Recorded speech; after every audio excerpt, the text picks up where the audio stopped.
same time, or just because people are not used to go to BackerKit, which is probably the case. And they're like Kickstarter, Kickstarter, Kickstarter. So Yeah. I don't know, but right now it's not really working. But I've seen weird stuff happening on Kickstarter too recently. So nothing surprises me. Yeah, well, let's see what happens. So we're at $1,230 and 39 backers. We're going to try to get you at least one backer to get you to 40. See from that. We weren't streaming to YouTube, so I got the YouTube up. Things are like super weird on StreamYard, so I don't know what's going on, but I'm getting us up to where we need to be. You're definitely gonna get a backer from me. I have to log into BackerKit. So I'll be I after think the that's stream. another thing with like campaigns on differing platforms is everyone's so used to whatever they're currently logged in with. It's the same thing. Like Amazon is not the best place, but it's the one I'm like logged in with. So I'm like, I don't know. Most Right. accessible. I think that's probably it. Could be. Yeah, maybe it'll. I don't know if it'll take like, other kind of like big creators too to get onto BackerKit to bring more audience. To bring more audience. I mean, they got Brian Sanderson. I don't know if you can get any bigger. That's true too. That's true too. No, they got some successful campaigns. Like Volt Comics did a very big really? campaign recently. Yeah, on them. Like they had like $200,000 that they raised for a tabletop game or something. Okay. Yeah. It's just probably about the fact that a lot of the comic book indie community is still dead set on Kickstarter, and it's just that. It's just the community is there, and like either I'm too early or I'm too late, but it's just not really gelling at the moment. But we'll get there, hopefully, and I have another campaign coming on Kickstarter in a month, so yeah, I'm going to try both. I think a lot of people know, I'm sure you know, and most people know, manga as a whole tends to struggle in crowdfunding for whatever reason. Oh, is that Anything without tits struggles. Yo, that's topical. Speaking of things without tits, let's talk about Brian's book. What? I was like, that could be most people's book, I feel like, if not everyone's. Brian, Out of all the books. tell us about this titless book. Sell us this pen. Yes. Got my guy. I'm coming in at a disadvantage. No tits.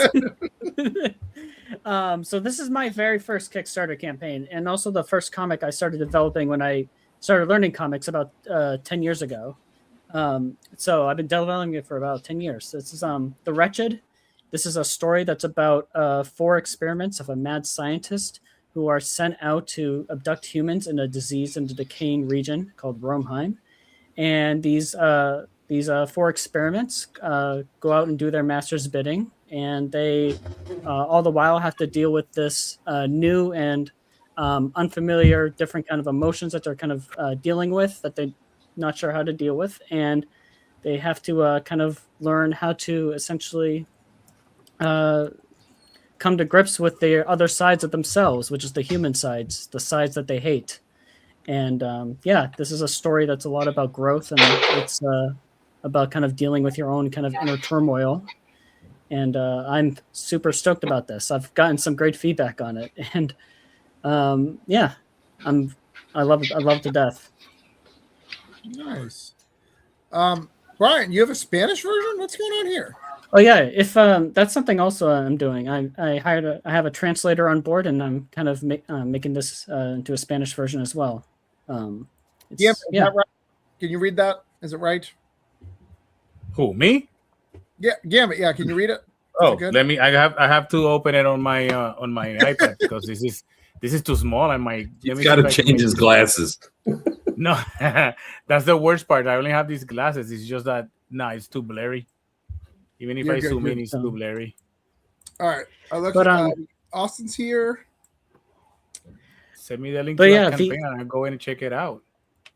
This is this book is it's going to be a decently long series. I have 4 arcs kind of planned for this, and the first arc kind of deals a lot with Malik, who's the most human looking character of the bunch. He's on the screen right there to the right on that page, and he wants to be like his master. He wants to experiment on people and create amalgams like creatures like himself. They're called amalgams, made of animal and machine and all that. and he wants to be like his master and create more monsters like himself. And but meanwhile, he has to kind of try and prove himself capable of doing so. And it's a very it's a story where he just has this sort of unfulfillment within himself, and he feels like this is a direction that he wants to go in. But whether or not that brings the fulfillment he seeks is, something that'll be left to the story. It'll either do that or it'll leave him in a worse place. So, Wretch, we got 60 backers, and we're at $1,867. Guys, Brian has backed so many of your projects when we've been live doing these shows for years. Love for you guys to show him support. I have sent the link in the stuff. Do we need to see the video? How long's the video? Since apparently Mr. Spider Noir says we do videos now. Video is a minute and 20 seconds long, and it's like the first 5 seconds is a mashup of videos, and it's me talking while also splicing pages over it. So I've been having great compliments on my video. All right, we'll give it a shot. I have a question, Brian.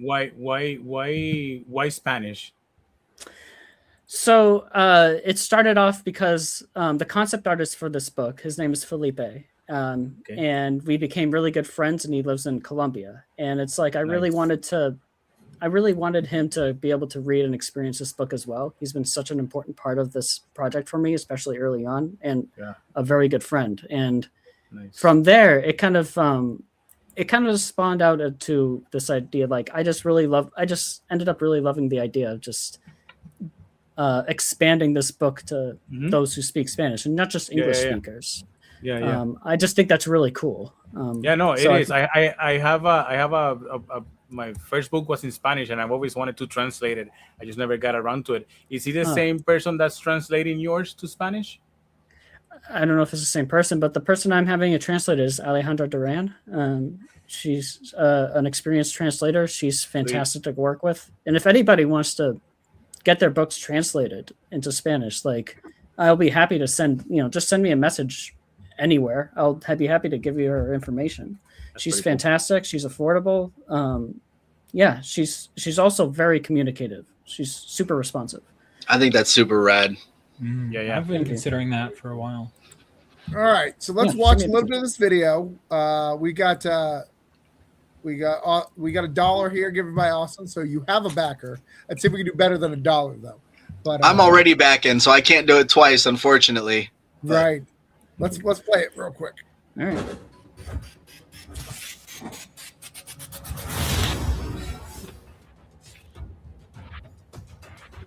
Hi, I'm Brian Minnell, and I'm the writer and creator of The Wretched. The story centers on 4 young experiments of a mad scientist called amalgams, creatures made of animal and machine, who are sent out to abduct humans in the infected region of Romeheim. One of them, named Malik, wishes to be more than just a minion, and experiment on humans to create amalgams just like his master. But can he prove himself worthy enough to do so by his creator? Will it bring the fulfillment he longs for, or send him down a darker path that will shake his very identity as a monster? And is Malik the only one struggling with an anxiety or fear buried within? The Wretched is a series with an overarching plot that puts Malik and his cruel companions to the forefront as they struggle with difficult thoughts and personal anxieties that conflict against their brutal amalgam natures, forcing them down a path to either remain as the monsters they are and perish, or accept the changes within them to grow and become the thing that they hate most, being human. This campaign will feature 4 wraparound covers along with multiple add-ons. Wraparounds, yeah. Dude, you got Project We Love first time around, which is fantastic. That is insane. It's incredible. That's good for you. Wow. Thank you. But I am jealous of the video too. That however whoever you had put that together, if you did it yourself, kudos to you, man. That's first campaign. That's I'm what like, he does man. for a living. Yeah. There you go. There it is. No, it's still good though. It looks great. Well, thank you. For sure, man. Yeah, the artwork looks great too. I appreciate the profile picture too. I understand the reference. Yes, fantastic! It's my favorite video game. I love it. I need to replay it. I did the neutral ending and then I never replayed it. No, you got Well, still great, but you got to do the pacifist, man. Come on, you got to do it. Pacifist, that's the good one. Yes. What about there's pacifist and the genocide one, right? There is, yes, but the pacifist is run. the true ending. It's a threading, and it has a whole lot more game to it than you've already experienced. It has a whole lot more added onto it, and it also has a big ending. The ending for it is so dang beautiful. It's All right, so I'll beautiful. have to check it out. Yeah, Check it out. high recommend. All right, You got it. Undertale, guys. Oh yeah, we just kind of spoke in code. Yeah. Yeah, You guys spoke in Undertale. code. If anybody got that was a very deep conversation. I'm sure it's very About a passionate. game that no one's ever heard of. I'm sure you all grew as people. People in this room, maybe. But yeah, it's quite popular. But yeah, Vaughn and Brian, you guys live semi close to each other. If you guys want to make out, Seriously? if you guys could just privately. what the hell? Vaughn, are you an MA resident? No, No? he's not. He's I'm from New Jersey. I'm the All in right. between state. The other in between state. Okay, we Joyzy guy. we can't hate him as much because of Kevin Smith, but we do hate Jersey. So we love the Sopranos, Yeah. so we're so confused. All right, Vaughn. How many days? You're at the end, right? 3 days. 4 days? I'm 6 days late. It blew by fast. I'm sure it did. Yeah, the 6 days. With the conventions, I'm like, where'd the days go? Oh yeah, I was working the convention. So this is one of the best looking superhero books on the market. Thank And by the you. way, when you get a Vaughn book, I read issue 3 recently. It is a tome. Like you're not getting you're getting a book. Like you're Yeah. not getting a comic. You're getting a Well, book. this one's going to be shorter than 3. Okay. So I want to 3 was so I couldn't commit to a page length. So 1 is triple sized. Issue 2 is basically the regular. My standard is going to be 28 pages of story going forward Okay. until I decide on a whim to do a double sized issue. Again. That's why we're indie, bro. We can do that. Yeah, I know. I was like with issue 5, I was writing. I was like, I can't do 29 pages. I'm like, says who? Me? And I'm like, never mind.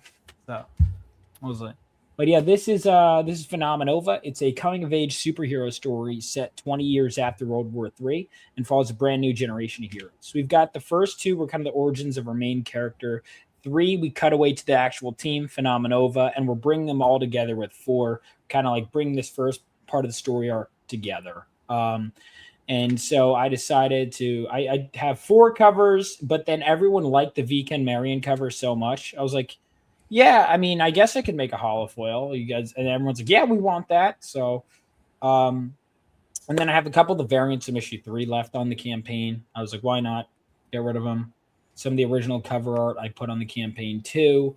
And then if we could possibly get to that stretch goal, I forgot to factor in that I made the books cheap, so that probably doesn't help towards getting the stretch goals. But people are still backing, so that's good.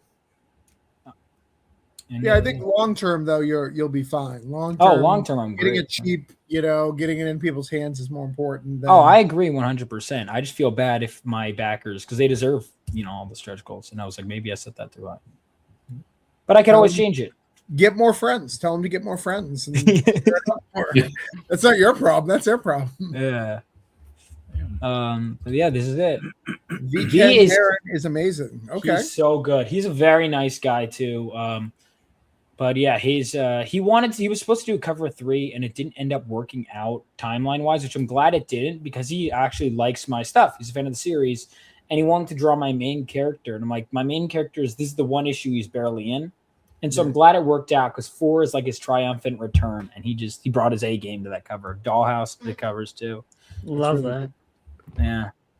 So Also, holy crap, that little rainbow kind of. Oh yeah, the holofoil might be slightly different, but we'll see. I wanted it to kind of convey what I'm going for. Holofoil is kind of hard to represent on a Kickstarter. Yeah. Yeah, well, it's also especially hard when you have no artistic talent and don't know what you're doing, which is the case with me. So someone who knows is going to make sure that looks good before it's in your hands. The rest assured. The line art is completely done. The colors should actually be finally coming in tonight. Fingers crossed. That's what I was told. And then from there, we'll move right into it.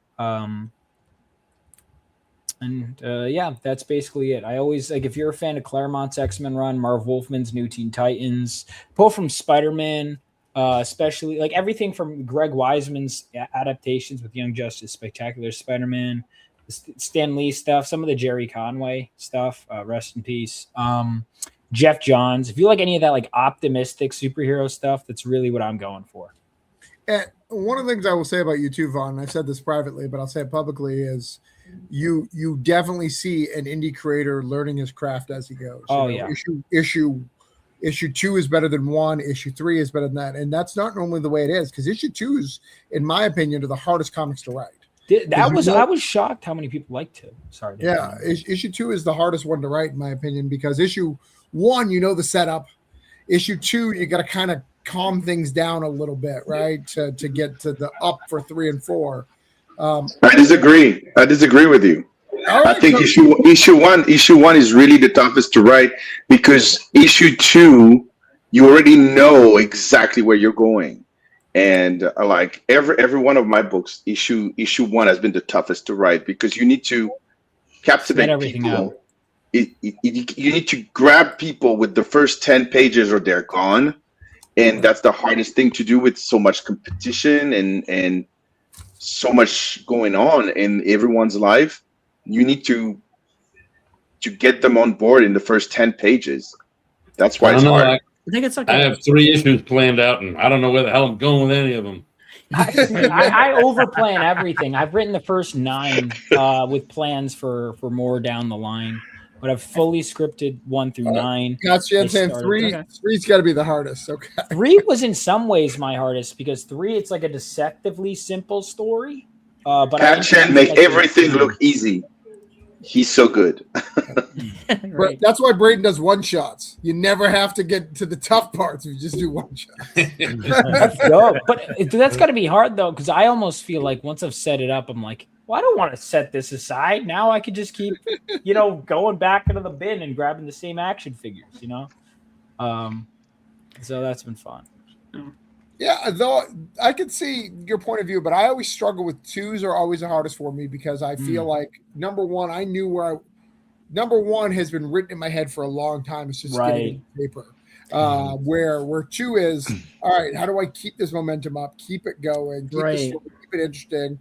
3, I kind of like, all right, I'm gearing up to the end, so 3 doesn't bother me. And then 4, I've actually never struggled with an ending yet.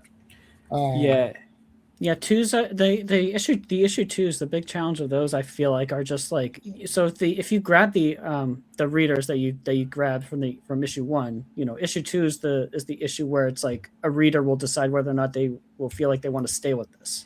I find beginning a story is harder than ending it. Like with the stuff I had to rewrite when I rewrote 1, 2, and 3 many times is one of the things I did.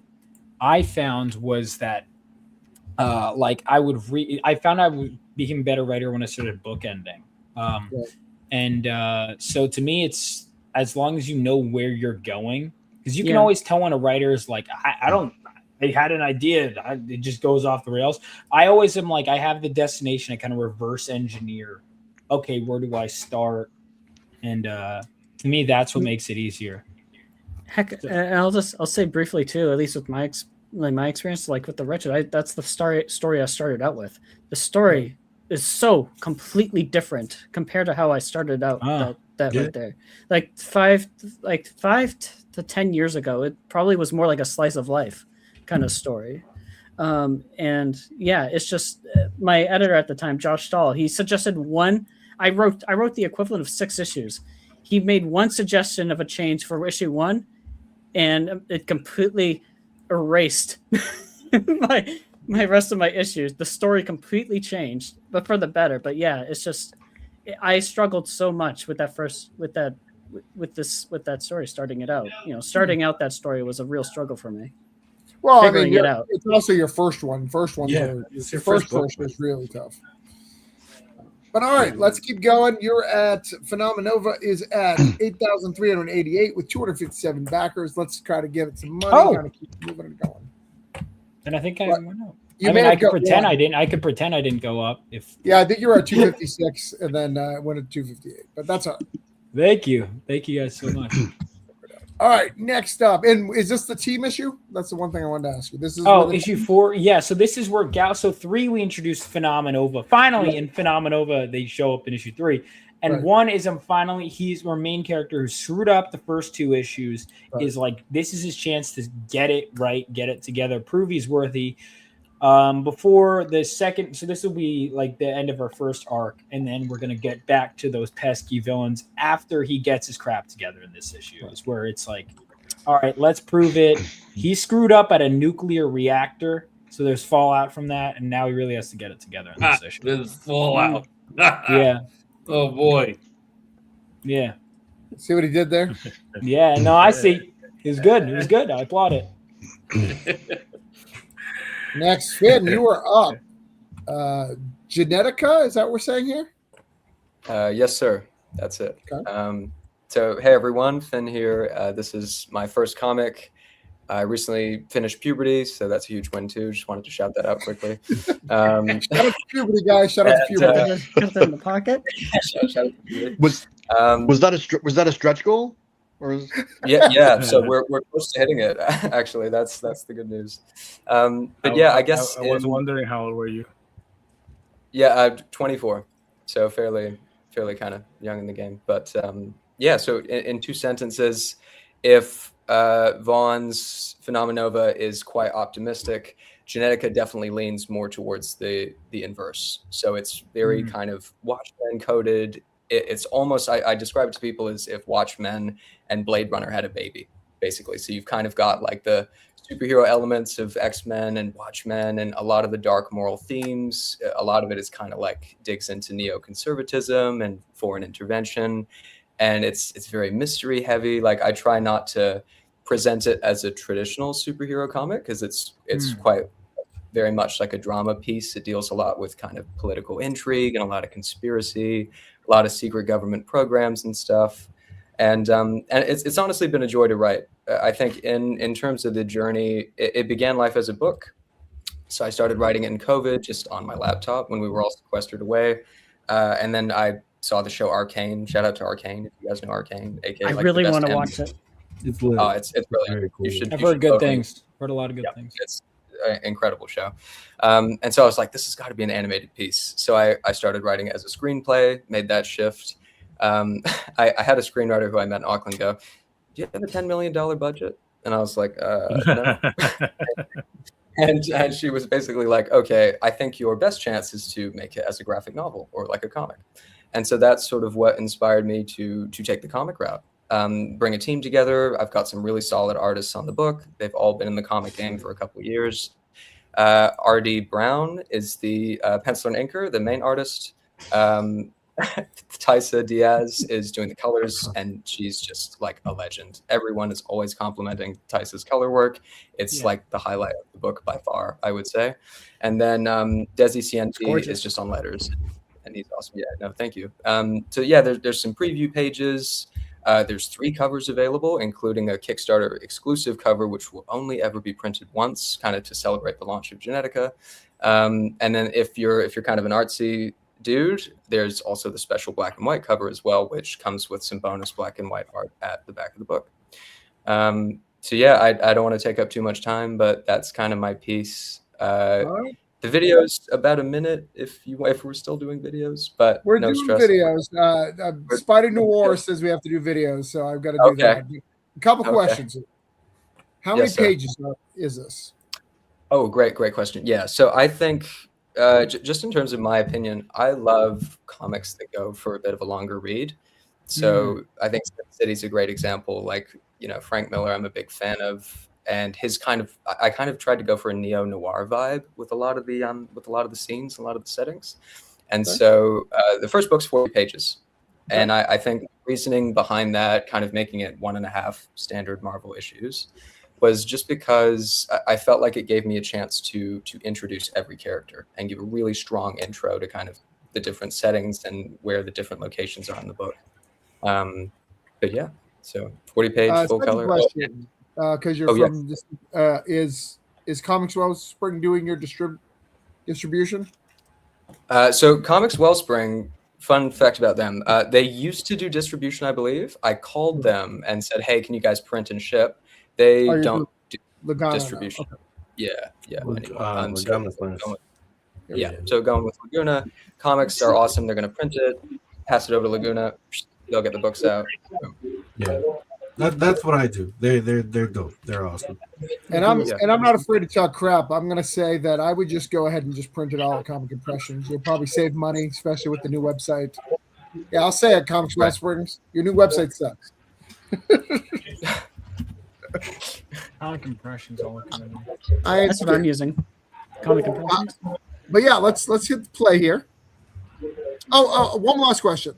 Is your dollar worth more than ours or less? Yeah. So this is a common one. So New Zealand dollar is actually way less than US dollar. Okay. I think USD's like 1.6 or 1.7 New Zealand dollars. So you get a lot of bang for your buck when you spend USD, which is great. Oh, that's good. Yeah. All right. Somebody has something going on in the background. You can mute. It's not me. I think it's not me. Gambit? No. Everything's Also, quiet here. Also, I looked in. I backed the digital. It was $6 US for the digital issue one. Nice. All right, let's play the video here. I don't get credit for that one, Brian. You forget how the show works? Listen. If I could take advantage, I would. Okay. I don't know. We're gonna play this video. Pat Chance also recommends Comic Impressions. So if Febreze, myself, everyone's recommending Comic Impressions, let's do that. I've never used Comic Impressions. Well, we're gonna make it happen. You're gonna recommend him today. You're going to, or else. Look at this. I think Brian did this video too, based on just a screen right here. Of Genetica, a dark sci-fi saga written in fire and Audio's blood. good. And for the past 3 years, I've been working on building an original world inspired by the neon brutalism of Blade Runner with the dystopian grit of Ghost in the Shell. This Kickstarter is a way for me to fund the printing, production, and shipping for the first 40-page issue in my original series. So thanks so much for checking out the project, and I hope you enjoy the little trailer we put together for it.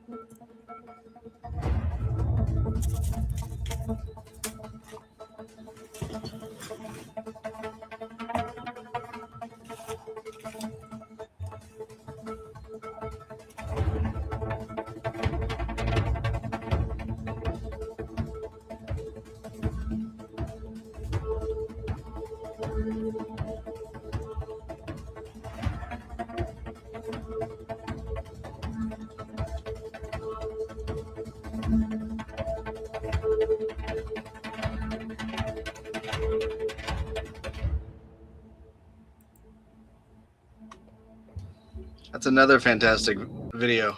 Yeah, good one, man. Did you edit it? It's always so weird watching yourself talk. So I basically storyboarded the video, kind of put the shots together, and then I was lucky enough to have a video editor friend just help me splice it together in Premiere Pro. But yeah. That's really cool. We're at 5,771, and we have 128 backers. Let's see if we can increase that, so I don't have to yell. All right, Finn. A really strong first book. Yeah, we've got two really strong. Vin and Brian both look great. Yeah, they really do. So, speaking of foreign currency, we are going to Canada. Is that accurate? Is that how it goes? I think it's sang beautifuler, but you know what, you did what you did. You know, I did what I did. So tell us I have about. to live with that now. Tell us about Rook City. Yeah, Rook City. Okay, so Rook City is my superhero universe where we are not building a universe, we're building out a city. My first two books, Haven and Sketch Night, develop out my ongoing series, and I gave Travis actually the keys to the castle, and he wrote the story, created the characters. I'm gonna say what I like about it, and then you know, maybe Travis will kind of say what went into writing it. But I really like that this is a story about a father and daughter. This is a vigilante who once protected the city, but has since went into like retirement. Old age has really, you know, slung the, you know, arrows and pains of life, and his apartment complex comes under siege from the Devil Syndicate, and he has to kind of go for one last stand, and see if he still has it in him to protect his daughter, to protect the ones that he loves, and for them to kind of do this together, as father and daughter. Yeah, so I wrote this series. It's such a blessing to be able to write a full series. I get a lot of comic opportunities. If you go to Snowpaw right now, I'm writing a 5-page backup, and I'm doing a lot of stuff. But very few people have me do series. They're always hiring Spider Noir, I assume. You said I could say it. No, I said you can say Spider-Man Noir. This is a comic. What you're talking about is a thing. Fine. But yeah, so I've got. Oh, actually, it's really funny. I've got Phenomena over right here. But what I love about it, Sketchlight's right here too. This is just the print, but I'm super blessed to be able to be part of it. But that Braden really means it when he's trying to create a universe. I was reading Sketch Night, and I was like, oh look, my character is being referenced that I created. Yeah. So it's connected to something bigger, which is a lot of fun as we're doing stuff. The art is fantastic. Yeah, Victor Silva did all the art. He's also my artist on Sketch Night. So if you like Sketch Night, you're gonna love this. And he knocked it out the park. I was even jealous when when I was getting these pages back, right? Like as a writer, you're like, sweet. And I'm like, I didn't write this, but fuck, it looks so good, right? So yeah, no, really, really, really, really awesome job. So yeah, I mean, I've read some of your stuff, Braden. Obviously, we've talked. It's good to see you chugging along, dude. It's good. Yeah, for sure. I need some Coleman numbers, but no, in terms, dude, of, it's promoting, like crazy. Talk to me anytime you want to, and if I'm bad with DMs, I've been bad with Discord. Yeah. You know what? It is a thing where it's like you message Coleman, and it's like for the longest time I didn't. My Discord messages didn't like me. No, because I messaged you. I was like, you know what? Yeah, I have very bad ADHD. Hey, brother, me too. I guess you. It's the same thing. I was describing to my mom because my mom was like, "You just wear the same couple of shirts on rotation. Go through your clothes." I'm like, "Oh, I haven't seen this shirt in years." That's how I am with DMs. Like if it's not in my peripheral. And then I'm like, I'll get back to it, and then it gets lost in there. That shit's gone. I'm the same way. 100%. Yeah. Yeah, no, but much love. Yeah, no, it's super cool. Third book, and then we're putting together a volume as part of like a Rook City Phase 1 type joint. So it's gonna be sick.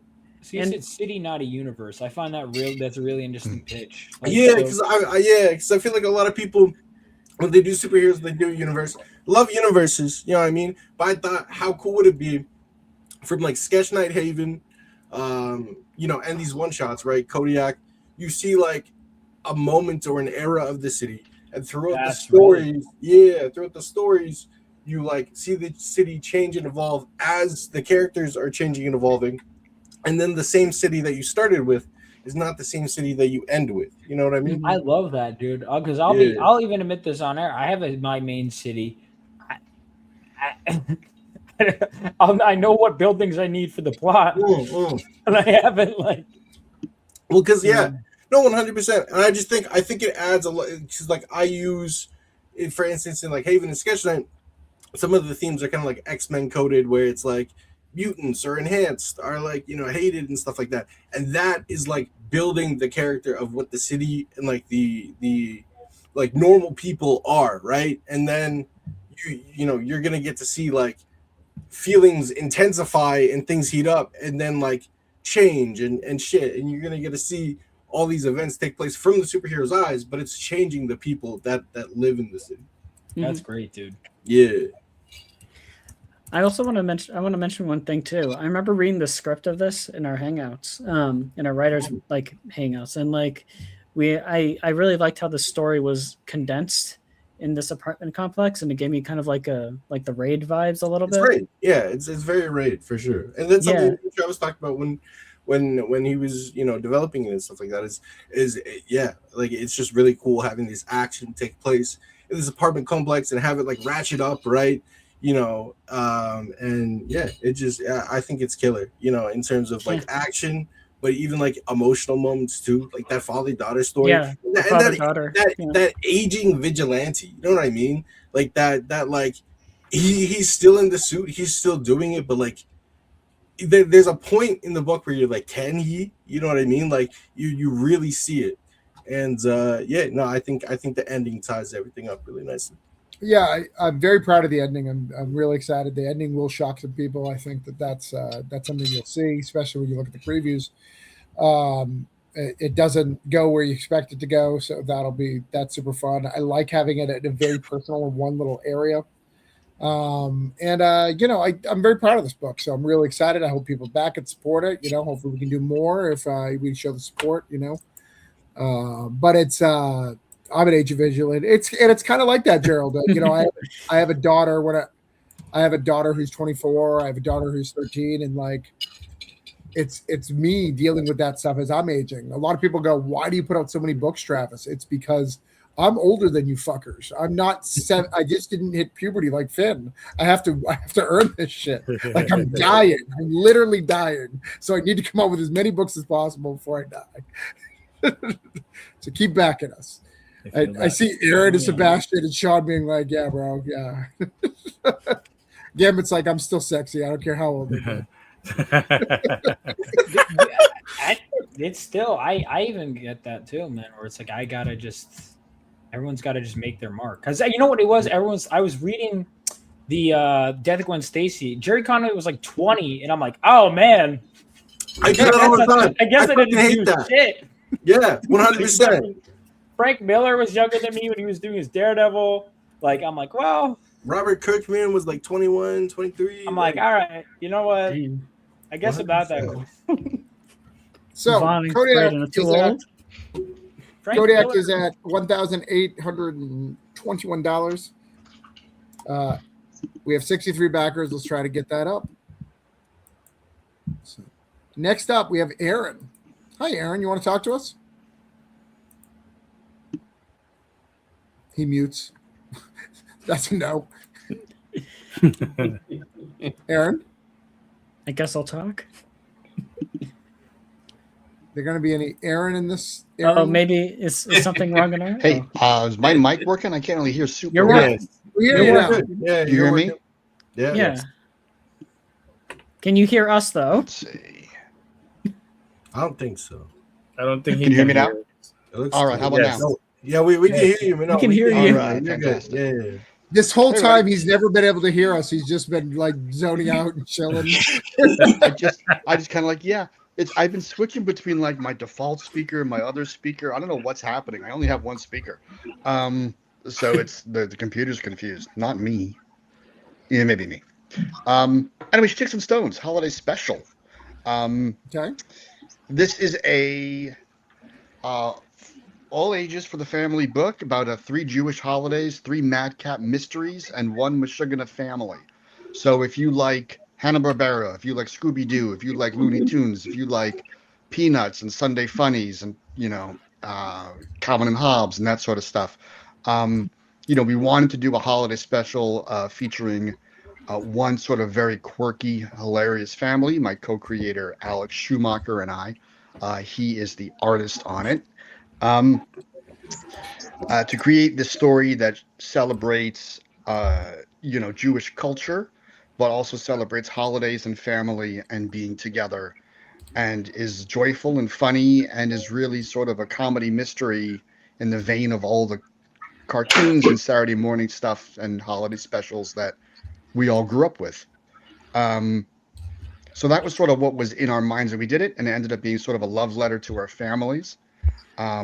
Started off as a short that we did for an anthology, and then when we created these characters, we wanted to keep telling stories with them.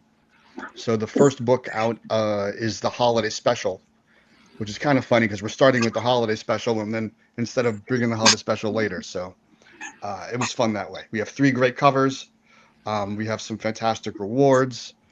And yeah, we're 6 days left, so we're kind of coming towards the end of the road. And this is kind of a slice of life. Yeah, it's slice of life. It's you know, it's a slice of life comedy, but all holidays are little mysteries. So the main character, Ben, kind of fancies himself a cross between Columbo and Bugsy Siegel. So in the effort to be seen within his family, he creates these mysteries every holiday that are centered around some of the iconography and ideas of these holidays, and leads his family on these mysteries, all in the effort to sort of find his own place within his family and his own place within things. And I think that's universal. So the idea was the more specific we are with our experience, you know, in the strip and in the comic, the more universal it is to other people's experiences of multi-generational families, you know, relatives you only see once a year, you know, that kind of stuff. So we just put a lot of fun and gags and heart into it, and put it out into the world. Nice. Aaron, do you know Daniel Calvin? Yes. I was just thinking that. Yes, we're in the same religious club. No, we're not. We do know each other. Right. Do you know about his what is it? Chutzpah Yeah, he has anthology? His Chutzpah anthology. Yeah, it's a great anthology. I love this art style. Yeah, we were on a podcast together, or a stream together, or a streaming cast together not so long ago. Nice. So yeah, that came up. I just want to make sure you know each other so you guys can work together, because this stuff is exactly what that means, and you guys just need to know each other.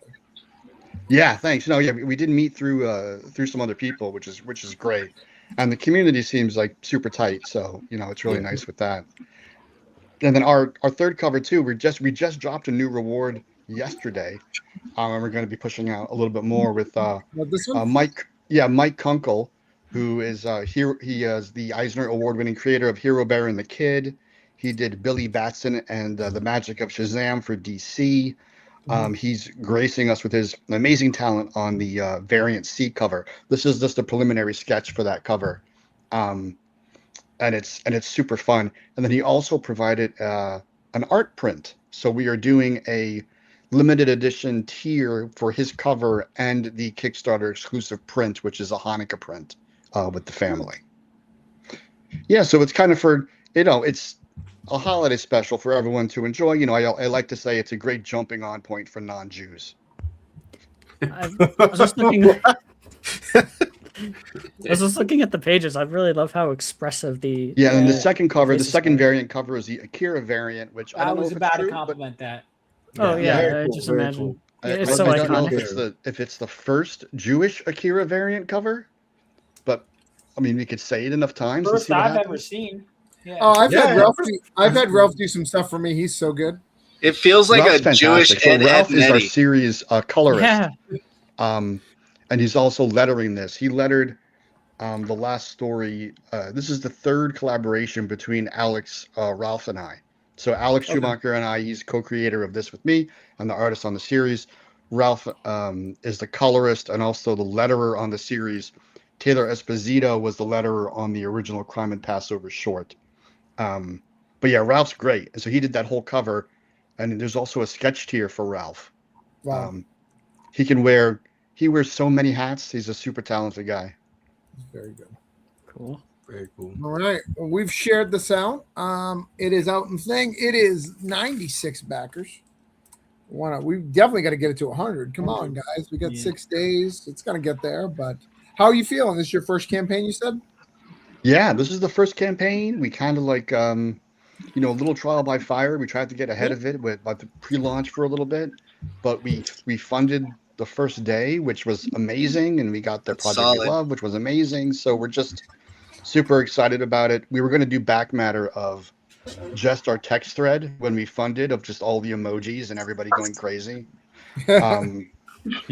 But yeah, it's just a complete surprise, and we're, we just feel real lucky with it, because I know, people kept telling me, all ages, family style books on Kickstarter, they're not the other stuff that always goes on Kickstarter, that type of thing. So I feel fortunate that this at least hit with a good number of backers. Yeah, very solid numbers, man. I think it looks good. I think the book looks phenomenal. The numbers are great. And just like you said, you hit all the things, family oriented, kiddie looking books, I would even say, sticking yourself to a Jewish faith is a little hard, to get a secular people to back, I would say. Or Gentiles, right? We're Gentiles, right? Damn Gentiles. Well, we have a Gentiles. tier actually, which is we added just for education and religious institutions because we thought if different community centers or different schools or anyone's interested in a holiday book, a Jewish holiday book, we discounted some books heavily, and we coupled it with Alex and I doing like a 30 to 45-minute video chat with your class or your congregation or your community, group or whatever. And then I think people might pay us more money to not talk than to go talk to them, which we should have a different tier of if we don't talk, it's $10 more, I don't think a tier keep the Jews away is probably politically correct there. I don't think well that's not what I would call the tier. Oh. Yeah. Yep, and if you look at some of the names, all the names of the tiers are based on, deli platters and Jewish holidays. And Nice. all the reviews we put on the page, since we didn't, weren't able to get the whole book reviewed, were, family member reviews because no one's more unbiased than your aunts and your uncles and your parents. Right. You're a brave man. It was actually earlier, end of last year, I went to my first bar mitzvah. It's great. I went to a Shabbat not long ago. But highly recommend. Oh no, I have been to bar mitzvah. I don't know why I said that. Yeah, my dad grew up in a very Jewish area, so I've been to like a bunch of his kids' bar mitzvahs. They're fun. Oh, that's great. Yeah, I think we should have made a stretch goal, like a bar mitzvah stretch goal would have been great in some way to work it in. If you agree to lift me in a chair, I'll probably I'll pledge for that. Get your whole be a man experience. If I had a cover band, that would be the stretch goal. I would come to your bar mitzvah as a cover band and play, just Rush covers. Well, I'm a very punk rock guy, and so me first in the Gimme Gimmes. Yes, Gambit. And me first in the Gimme Gimmes. Now just the Gimme Gimmes or Spike in the Gimme Gimmes. That was a whole like album that they had, Spike comes to your bar mitzvah, and it was all when you go to the concert, it was them pretending to be the bar mitzvah band, and it was very fun. I think that's what we should all do. We should all form a band after this. I gotta pick up my guitar. It's been way too long, man. But I gotta share Play the triangle. We've got you at 4,253 with 96 backers. Let's try to get you to 97.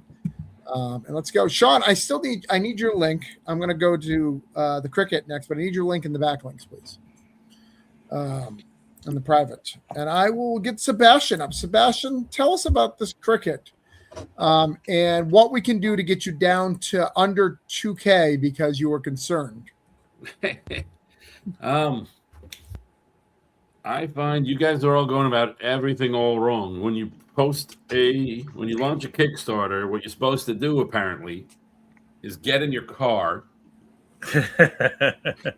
drive 4 hours to Tampa, and it magically will be funded by the time you get there. And then when you arrive, before you go see Florence and the Machine, you stop to eat something. You sit down at the table, and your phone explodes with 1 million people telling you congrats on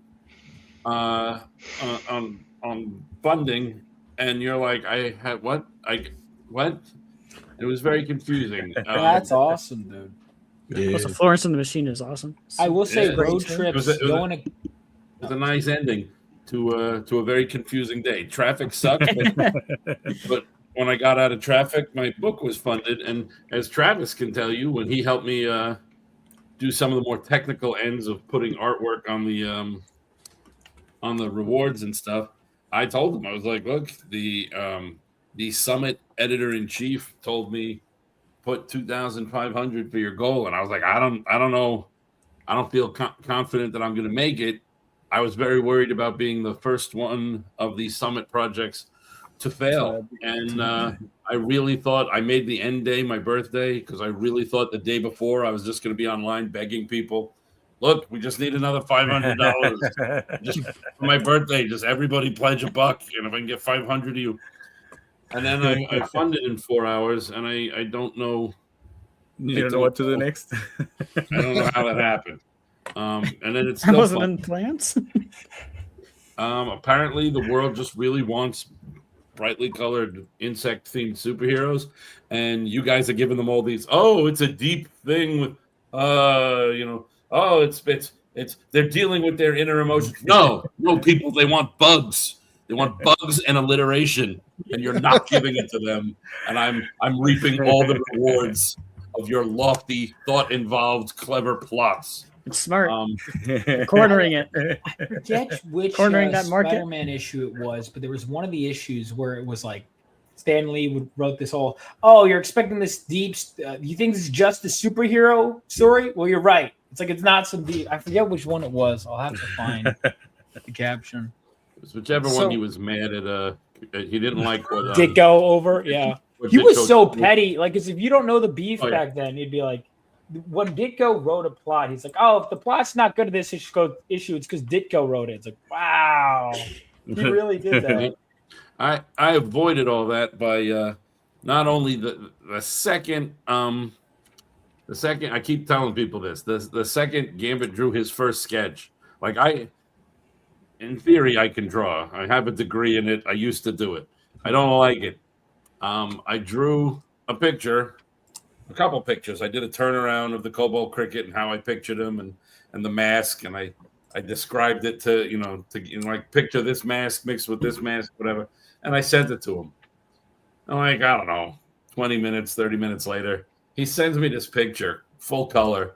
It's exactly the thing that I sent him, but also it's unrecognizable. It's like he knew. He goes, "Oh, that's so sad that you're still trying to draw." But I know what you're going for. I did not say that. And he just whips it out. And at that moment, I was like, "All right, Gambit, you are not like work for hire. This is no longer my creation. This is ours." And I keep referring to the three of us, me, Gambit, and Jerome Gagnon, as Team Cricket, because like they'll get together on their own and just design something and then show me, hey, remember that coffee idea you had that was half honoring, half mocking Travis? I'm like, yeah. They're like, who made this? And I'm like, what the fuck? And then even like, and both of them will suggest, well, what if we do this or what if we do that? And for the record, I thought we were honoring Travis, not mocking Thank him. you. That half mocking part must have been Jerome. That was my half. You can't honor Travis without mocking Travis because he doesn't trust honor. If it comes in too sincere and happy, he thinks you're up to something and using him. So you have to kind of tease him a little. So he's like, all right. Bring my guard down. Yeah, it's the sugar coating, only in reverse, that helps him swallow it. But yeah, I don't have like this as opposed to any other project I've done that wasn't for hire. This wasn't like, oh, like I have a bunch of stuff that I work on my own, or I haven't in a few years, but I should. Where it's like, oh, these have been in my head forever, and I know what I wanted to do with this, and blah blah blah. But this was literally, Travis came up to me at a signing and was like, "Hey, we're doing this. We could use something. Everybody in the group is younger than me, so there's a whole lot of like '90s influence stuff." And Travis was just like, "Hey, person I know that's older than me, how'd you like to do some of those old timey comics?" And, I went to Fenton first, but he was like, "No, I just hit puberty." He wasn't born.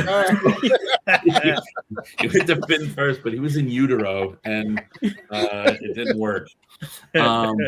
Spilled amniotic fluid all over the papers. It was a mess.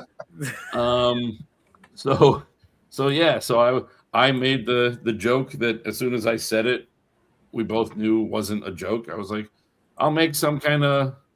I think the first thing I said I was going to do was the blue iguana, but then I was like, I'll do I'll do some kind of bug themed because that's what I like. I grew up on Spider-Man and Blue Beetle, and they may have influenced me a little bit.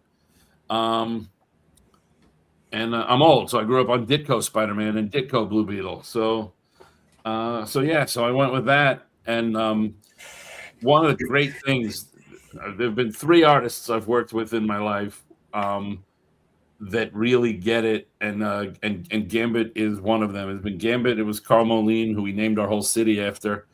And it was my friend Mikey, whom I've known since the 90s. But these 3 people, I don't have to give them a lot of direction because they already know the 3 notes to my personality. So when I come up with an idea, they know exactly what the hell I'm trying to get at. That's the best. And because like I had said in something, it might have been we did a behind the scenes thing for Substack or whatever. But I had said, I'm like, I would love to do that thing that so many books and creators do, where I could show you, here's the 23 different versions of each character that we went through before we settled on the one that we like. But no, Gambit just draws a thing, and I go, yeah, that's holy shit. Not only is that it, that's better than the it I was looking for. And somehow the more ridiculous a concept, not only the more Gambit really makes it shine, but he does it super fucking quickly. Like the problem is, Gambit draws ridiculously fast, and he colors it. He does whatever ridiculously fast, but it takes. Why am I always waiting for pages then? Because they have to work. Gambit can draw in 10 minutes, but a normal person can draw in 6 hours. But it takes Gambit 3 weeks to find the 10 minutes to draw the 6 hours worth of work. Yeah, but do you process? We gotta switch to Sean because it is getting late. Do you got anything to say about that, about a Gambit? About the cricket? Yes, yeah, about the cricket, bro. Just adding to what Seb says, that I made it fast and I made what he wanted real quick. I guess that I understand Seb at this point very well. You poor bastard. And yeah. So when he sends me an idea, I can see it, and I know exactly what he wants. So coming up with the drawings for him, it's super easy. It's like he said, it's just finding the time for me to sit down and draw. I'm a tattoo artist, so all I'm doing is drawing all the time. But it has, there's a priority. The tattoos come first, and those they take time, and that's where the problem comes. That's why you're waiting for the pages. But I'm moving pretty fast. I've done actually quite a lot in this past few days that it was slow at the studio. But yeah, I wanted, when Seb messaged me to see if I was interested, I immediately said yes, because 1, I like the whole concept of Summit of what was happening, and 2, I wanted to work. I've been meaning to work with Seb for a while. And I know that it was going to be something bright and colorful. I told him I want to do something bright and colorful. He said, "Yeah, well, we're on the same page. We want, something silly, something bright, something very colorful." And I've been having a blast doing these pages exactly for that. Usually, I work on more muted color tones and darker themes and all that.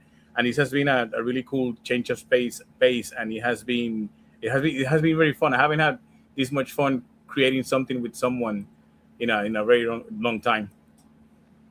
It looks like really fun. It looks fun. Yeah, but the real question is, before we move on, is Fabrice, creator of Spider-Man Noir, do you approve of this bug-themed creature?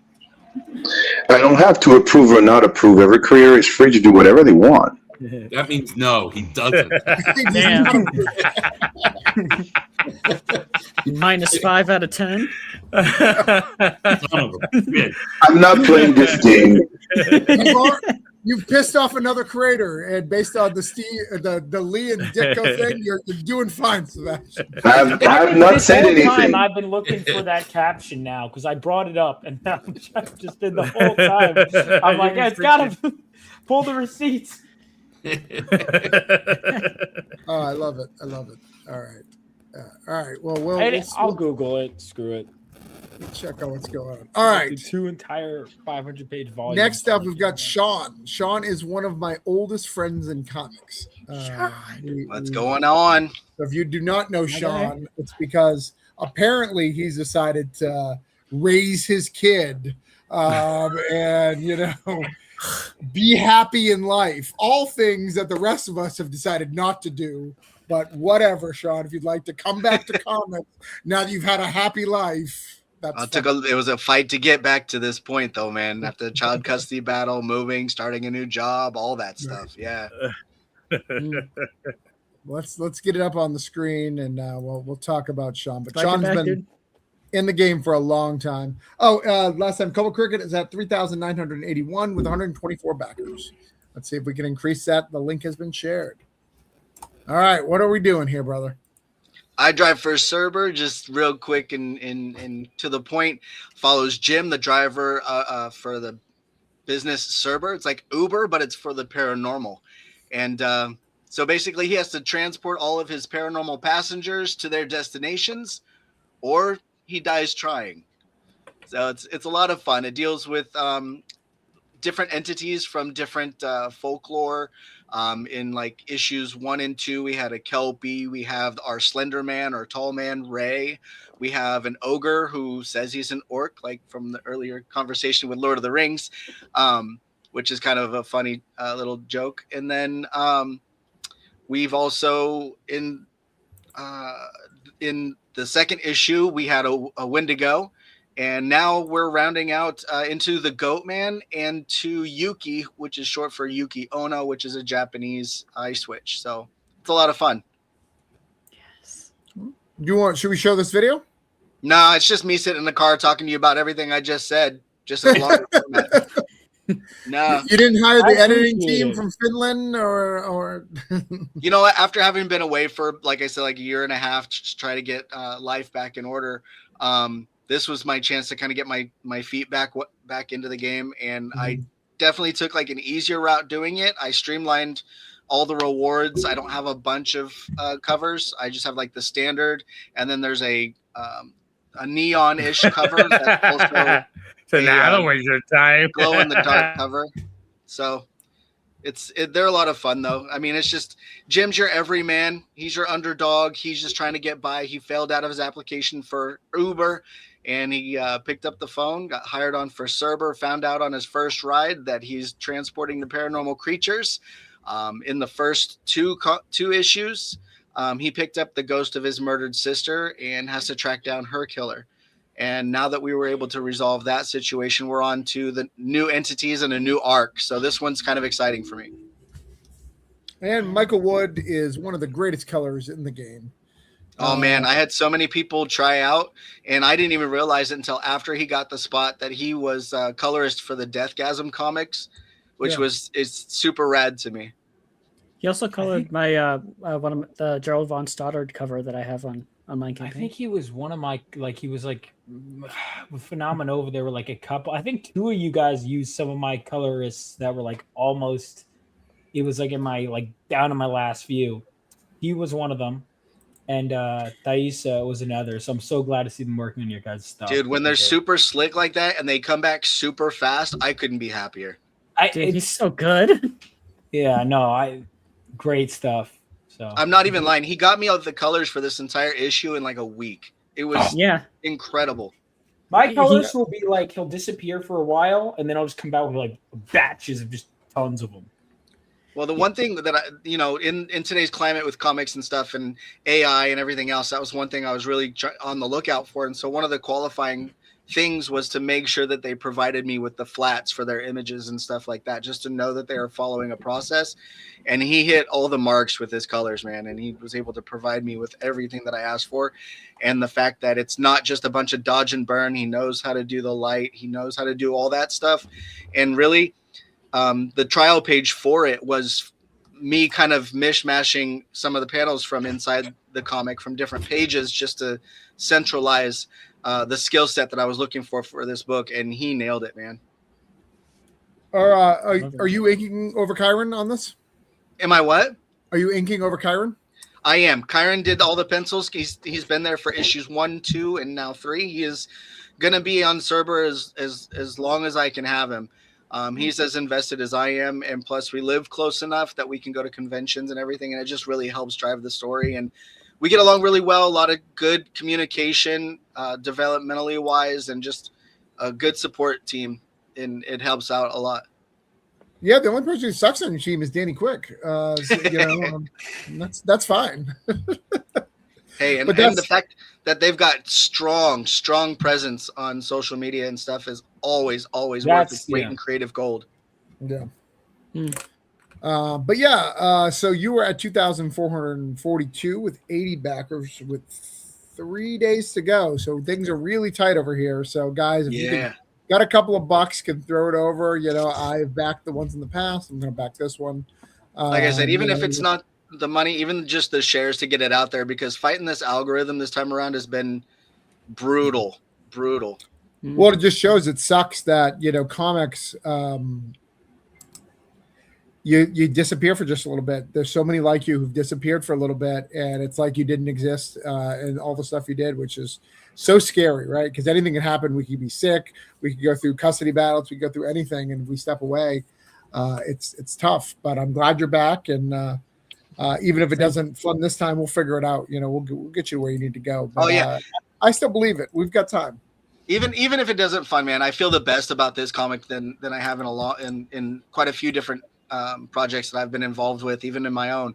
And so even if it doesn't fund, like, I am confident that it's going to find its audience, and it may not be this time around, but it has a fandom. It actually has a full audio version of issue number 1 that was a standard read through, but we also got one that was a full audio drama with sound effects, voices, all that stuff that actually dropped on Tuesday that you can actually find on Spotify. So for anybody that's interested, that just wants to give it a listen to see if it's kind of like the context or is interesting of a story, just to kind of get your feet wet, it's something that's absolutely free. You can get in, you can listen to it, and find out if it's something you want to know more about.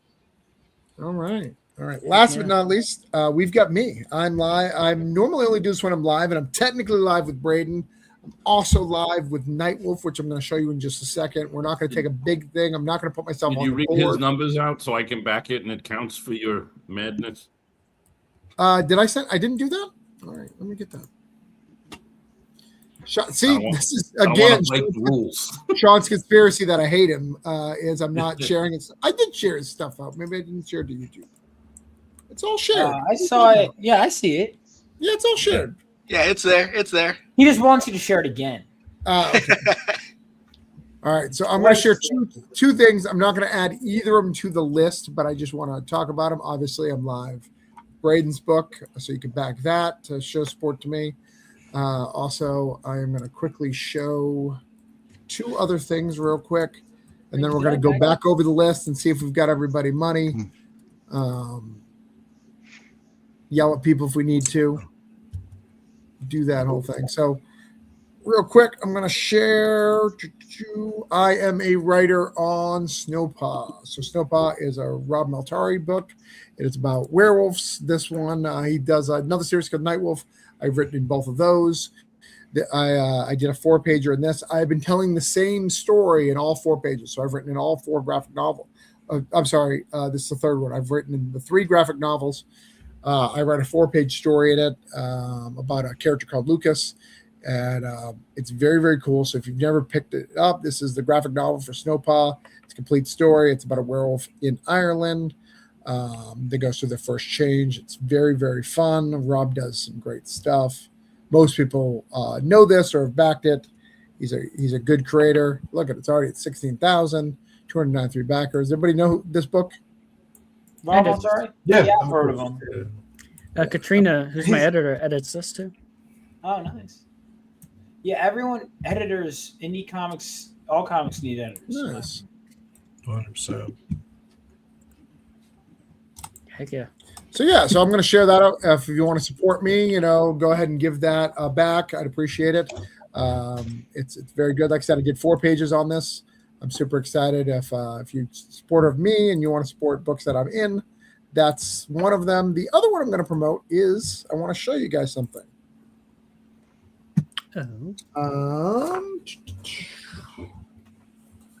The Clue board game. Guess I only have one cover here. The other one's hidden. I have got this in. Cthulhu Invades Fairy Tales Grim Tales is in. Nice. Just got them today. I'm going to start shipping them out. So what I do when I do my trades, I get a small batch of like 200 first. I start shipping those out, and then while I wait for the other ones, it'll go. And what the reason why is because I get it shipped overseas. It takes about a month to 3 weeks on the boat. So during those 3 weeks, I'm shipping out the 200 I have. And then, so fulfillment is always happening because when you get to the numbers that Cthulhu gets, it gets a little tough. So let me show you Cthulhu real quick. So you can still get this if you haven't got it. Late pledges are up. And again, this is not something you're going to have to wait for because, hold on. It's not showing up. It's done. No, hold on. Looking forward to it. I'm sure I was showing the back end. You guys should not see my financial records probably. You Pat don't says want to dox your customers? Pat says I did a little short of one of those as well. Nice. Pat also does a Cthulhu book. He's also been in my Cthulhu book. Dude, I gotta do something with Lovecraft. Well, I'm working on the third one right now. We're wrapping it up, getting some of the stories finished up to launch in July, August at the latest. But this is Cthulhu Grim Fairy Tale. So if you want that book that I have in my hands, this could be yours. Late pledges are active. We've got some great creators. We've got 3 great covers. Look at all this wonderful good stuff. So there's some good stuff here. What? So I was wondering, are there any like prominent cat-related fairy tales? There's Puss in Boots. Has anyone done that with Cats of Wolfar? The cats. No, they did not. They used other stuff, but I can't think of other stuff. But we're also for the next one we're doing nursery rhymes. So we have cats. So any of the nursery rhyme. Yeah, cats. I feel like there's a million stories there. So, but yeah, and you can back all the other ones. Neverland songs. But yeah, really cool stuff. Not going to make a big deal about it, but I want to share that out that we got it because it's cool that we get things. These books take forever to get out because they're big graphic novels. But yeah, if you like me and you want to back that at the time. I'm going to mute you again, Fabrice. Sometimes your mic gets crazy. My mic. Yeah, I was muted. I muted you, but it was loud for a minute. But it could have been Sean, I guess. Yeah, I'm not sure what that is. Some kind of it's gone now in the background. But anyways, that's Cthulhu. Cthulhu is now gone. If you want to back it, like I said, I'm not going to put it on my list. No pressure on any of that. We also have late pledge. I won't even bring them up for Upheaval 2. If you missed it, that's still live for late pledges. And I think that's it for late pledges. I think that's it. Yeah, because I send out Grand State Punk. All right, we're gonna go over everybody's list, see if I've raised everybody money, see if I have to yell at anybody, see if we have that. So guys, get your pledges in. All the links are there. We've got one on BackerKit and the rest are on Kickstarter. Let's see what we can do to get people money. See what we got to do to make this happen. So first, we're going to go back to BackerKit. See what's going on with my good friend, Fabrice. Let's see. Well, by the way, I did not know that you did some covers for Henri, and they look fantastic. Those are great covers. Thank you. Yeah, I did 3 covers for him. Yeah. So thank you very much. Yeah. Well, that's a public announcement. I'm always available for covers. I'm cheap, and I'm always available for covers. So. Wait, hit me. I actually did. You were mentioning Daniel earlier, and I did not jump in, but I did a cover for his book. Yeah. I saw that one. Yeah. And you're doing a summit book, a summit cover at some point. We just haven't got to it yet, but it's coming. It's coming. It's coming. It's coming. So I don't have any new backers, unfortunately. What has happened? What is going on? Well, I don't know what's going on. Like you guys should warm up to this book. This is a great book.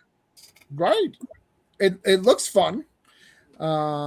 It's fun. I mean, it's coming of age. There's some West African martial art.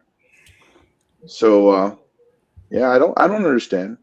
And it's done, right? Are both done or just the first one? Oh no, they're both done. Yeah, it's just I just need to pay for printing. Right. So we're gonna share it out again, guys. I'm gonna get big.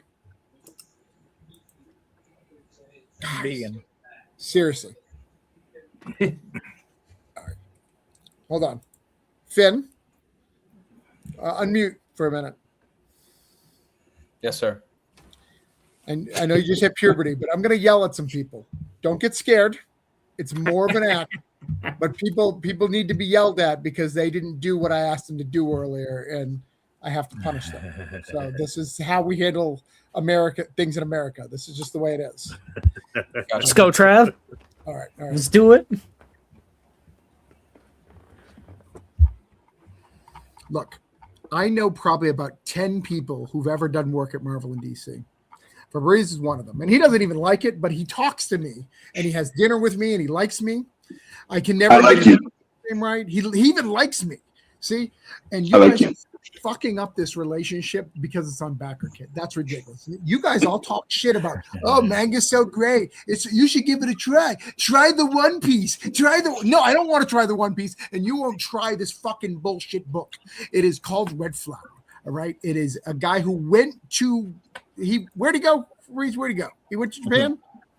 He went to Japan from Ghana. Fucking Japan for you to give you you guys will not give him a fucking dollar. It's ridiculous. It's embarrassing. It's shameful. It's shameful. It's like when Vaughn goes on those channels that I don't like. It's also shame. The shameful thing.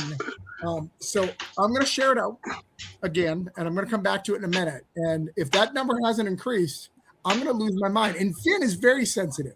He's going to have to go tell his mom and go, we need to go back to America because, it's well, I guess he probably wouldn't want to come here because it's scary here.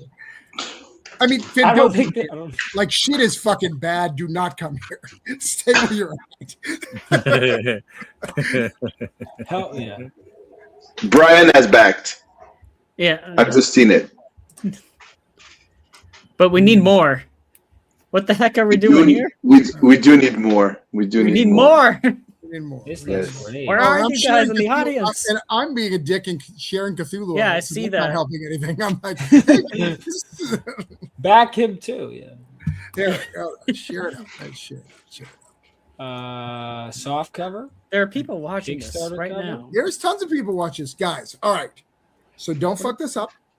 Don't make it so Fabrice is like, hey, remember that time I was on your show and you fucked me over? And I'll be like, what? And I'll cry and like it'll be just super embarrassing. And we don't want it. I don't believe in violence. Only I write violence, but I don't practice it. He drew a Magneto for me, and I want to fucking cross him off my list, guys. I get this. Look at this list. It's so good, and I get to like cross it out. I'll even get a colored marker so it's clear and nice when I mark it off.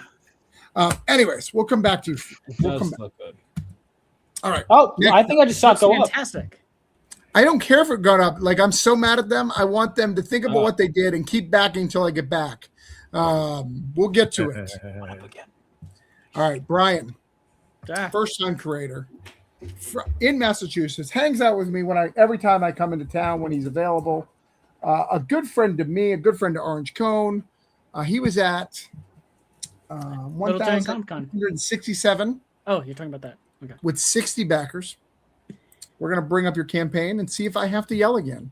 And Finn, he's so confused about what's happening. Like American and this is just verifying stereotypes of the way Americans are. This is just proving that we deserve Trump. And this is not what I want to show Finn. Damn. Finn just backed the book. He just backed my book. He's just back to book. Okay. He's a good young man. He's a good Woo. man. All right. I'll take All right. it. So we got a backer, so we don't have to yell, which is nice. Thank you. But I think we could do. But that's just the $1 one, right? Yeah. Oh yeah. Well, I don't know. Yeah. No, But we you know can, what? I'm okay with that. No, we gotta do better than that. We can. We do the thread again. So get me up shipping to international? Here, here's Give me what up I'm gonna 80 do. Beckers or Travis won't do another show again. Here it is, guys. No. Okay. I'm gonna share it out because I believe that there's somebody out here who wanted to back it and they were just so excited about your video, because your video was so smooth, like a Michael Jackson video. A smooth criminal struck their hearts. And when you get struck by a smooth criminal, you go, or whatever. So maybe they were confused. So what we're going to do is we're going to share it out, and you're going to talk about it for a minute, and we'll see if it increases while we're talking. All right? Okay, on the spot. Let's do this. Look, it increased. So this is look at that. It's already working. 62. Thank you. This is a enormous passion project of mine that means a lot to me. Been developing this for about 10 years, as I said. My entrance into the comic world, and it's a story about these 4 young characters who are experiments of a mad scientist. They go out and do their master's bidding by abducting humans for his experiments. And meanwhile, these characters will go on a journey of self-discovery and vulnerability to kind of try to kind of deal with the aspects of themselves that they hate, in order to kind of become that or not in order to, but they have to kind of essentially just learn how to kind of deal with other sides of themselves that relate to humanity. So yeah, it's a very, I don't know. The video does a whole lot better than what I could do, but this is again a project that kind of just means a whole lot to me. Put a lot of myself into this, and just a lot of great things in here that I'm really proud of. Also, if you make it to $2,000 in the stretch goal, we get Travis's Grand Estate Punk issue number 1. Jesus, so, that's great. Yeah, there you guys go. But yeah, I'm punk rock, like Josh Dahl. I'm punk rock. Oh heck yeah, Josh Dahl is mega punk rock but too. Dude, guys, look at this book. This campaign, like every time I look at it, there's something new. Like I didn't recognize this print here, which is great. Yeah. These wonderful little sticker art from cute there. We got some great bookmarks here, and this is a big book too. How big is it? This is a 70-page book. Right. It's a 70-page book for $23. And that was an early special. Oh, that was early. What is it now? 25, including 25. Shipping. But that's shipped, really right? good. Including free domestic shipping. So yeah, that's shipped. Hold on. Holy shit! $25 fucking shipped. Listen to me. Listen, Paul Finger. Don't be a Ringo. Okay. All right. Get your motherfucking wallets out. Your badass motherfucking wallets out, and give Brian some money and get a 70-page book. Try it out. It's cute. It's fun. I mean, yeah, this is I like to kind of how I describe the book as like a horror drama, and this is a book, there are some really fun aspects to it, but it's also pretty dark as well. It's got a mix of both different kinds of ranges of emotions in here. And very fun, menacing, and also maniacal characters in here. And this is and so these characters carry the story, and we get to see their kind of development and grow them, about who they are and who they want to be. It's fantastic. Boom. One down. You guys have not failed me one time. So you're at 50% thus far because you failed me earlier. But again, we can redeem this. This could be a redemption story. All right, let's see what's up next. We've got Mr. Von Coleman, Mr. Phenomenova. Yeah. Which sounds like it needs a wrestling theme song. I'm going to be honest. It's because every real word was taken, so I had to make up a new one. Entering the ring, Phenomenova. That does sound like it, doesn't it? It does. It was originally going to be called Living Legends. I even had the logo and everything. I'm glad I changed. Phenomenova is better. 100% better. 100% better. So. I'm seriously the only one who, every time you guys say Phenomenova, I'm the only one whose brain goes, doo. No, you were not. You were the 500th one to tell me that. It's like the one question you get all the time. My men went to dispatch. It's that, and then I got that in my head too, Sebastian. The other thing I get every single time is I pitch the no matter where it is, no matter what convention, what state, whatever. I pitch the book 20 years after World War III. Oh, so you mean 20 years of tomorrow? Haha. And I'm like, yes, you're the 20th one to make that joke today. But that's actually what's going to start World War III. My world, it's superhumans. snapping when they make that joke. Well, in my world, it was a lot. Generally, I was just building out the history. I'm like, okay, so what would happen if superhumans started popping up? And logically, I'm like, oh wait, that would lead to World War III. I'm like, holy. So we did good. We don't have to yell at anybody. We haven't done anything, but I'm still going to let him pitch, tell you about it, and I'm going to share it out because Vaughn is. Here's what's really annoying. And Vaughn, and guys, I didn't want to say this, and I'm sorry that I'm bringing this up. You know, much like when Finn offended him earlier, nines really offend him, and it's at 259. You know, he had a tragic backstory with a 9 in it, and it's unacceptable to do that to him. It brings him trauma every time. Don't back 2 backers, because then Travis is going to make another comment. right. No, only 1 backer or 3. Yeah, right. For the love of God. Because we don't want to cause this trauma in Vaughn's heart. Because there is I don't like using that to sell my products. I understand, but I'm selling your product right now, so it's got to be fine. And again, earlier I yelled at Finn for it because other people can't make offensive jokes. I am okay with being canceled. Other people should be a little bit more cautious. Let's be honest. I'm about a post away every time I get on the internet. It's true. One bad day away. Living on knife's edge. Wake up every morning. PDFs, by the way, made the PDFs extra cheap. So you guys. All right. How much is PDFs? $5 PDFs? $5 for each issue. So it's 4 issues in. So you can get, and that is almost. Let's see, that is over. That's like 100 and how many pages a story? It's like 100. I don't feel like doing math right now, but I'm gonna do math. Yeah, don't do that. Is this the graphic novel? Basically, yeah, this would be the graphic novel. So basically, you get the digital. It's gonna eventually turn into the volume 1 after 4. So if you just want to catch up in the digital and don't feel like spending money on individual issues, I don't blame you. But if you do get individual issues, it's only $10 unless you get the Vika Marion cover. Then that's $15, or the hollow foil, which is pricier. Yes. And the X-Men homage, I wanted to do that. That was a fun.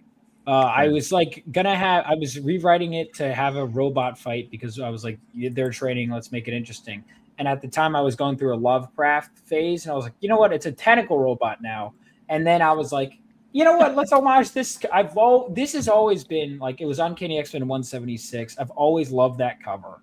Even if the issue itself is like one of those in-between issues, I've always loved that cover, and I wanted to homage it. Vaughn, do you know Homage Hunters? No. Okay, so they're like write it down. They're a Facebook group. If you do homages and let them know, he's very good at promoting it. So if you message the guy who does it, tell him I sent you. He'll promote it out, and he shares it out and shows the original and talks about it a little bit. All right, just send a friend request. I wish I had known before, but I'm glad I know now. Yeah. You don't know what you know, and that's why I bring people on the show, to give you a little bit of education. It's networking too. Networking is everything. 100%. So, I am not versed in the Rippaverse. So what is this? Explain what this is. So this is me and 2 friends of mine. Were just, I guess they were out shooting the shit, and they were like, haha, we should do a Speedster crossovers. I'm like, okay. So then we just drew it, and it was their story. Obviously this doesn't make sense because 3 different. Is that the yellow Flash character on the back? Yeah, that's their character Zephyr. I just had Andrew's a good friend of mine, and then the other guy, he has a channel called John's Long Box, is the chick, and then mine's in the middle, and then we wanted to have him running past the Roadrunner as a little joke. So that was what that was. That's a mini print. And then I like the first splash page of my book so much. I'm like, you know what? I'll just make a mini print of that. So I was like, I really liked it.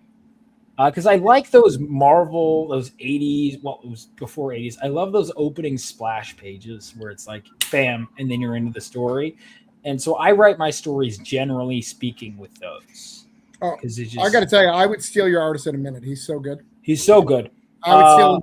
I'm not a guy who steals artists, but I would. Well, I mean, look, I'm not a I mean, he's about to start issue 5. But like, if you want covers for him, I'll get you in contact. He needs to use social media more. He doesn't, and I'm like, dude, you would blow up on social media. Right. But if anyone wants to get in contact with him, I can get you in contact. I know I've got a few people, even just for covers and stuff. He's very good, and super nice guy.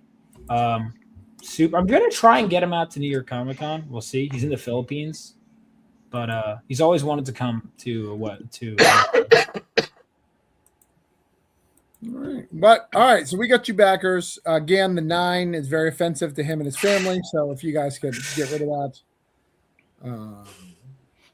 You know what's going to happen is it's someone's going to back it, and then it's going to go to the dollars raised. It's going to be right.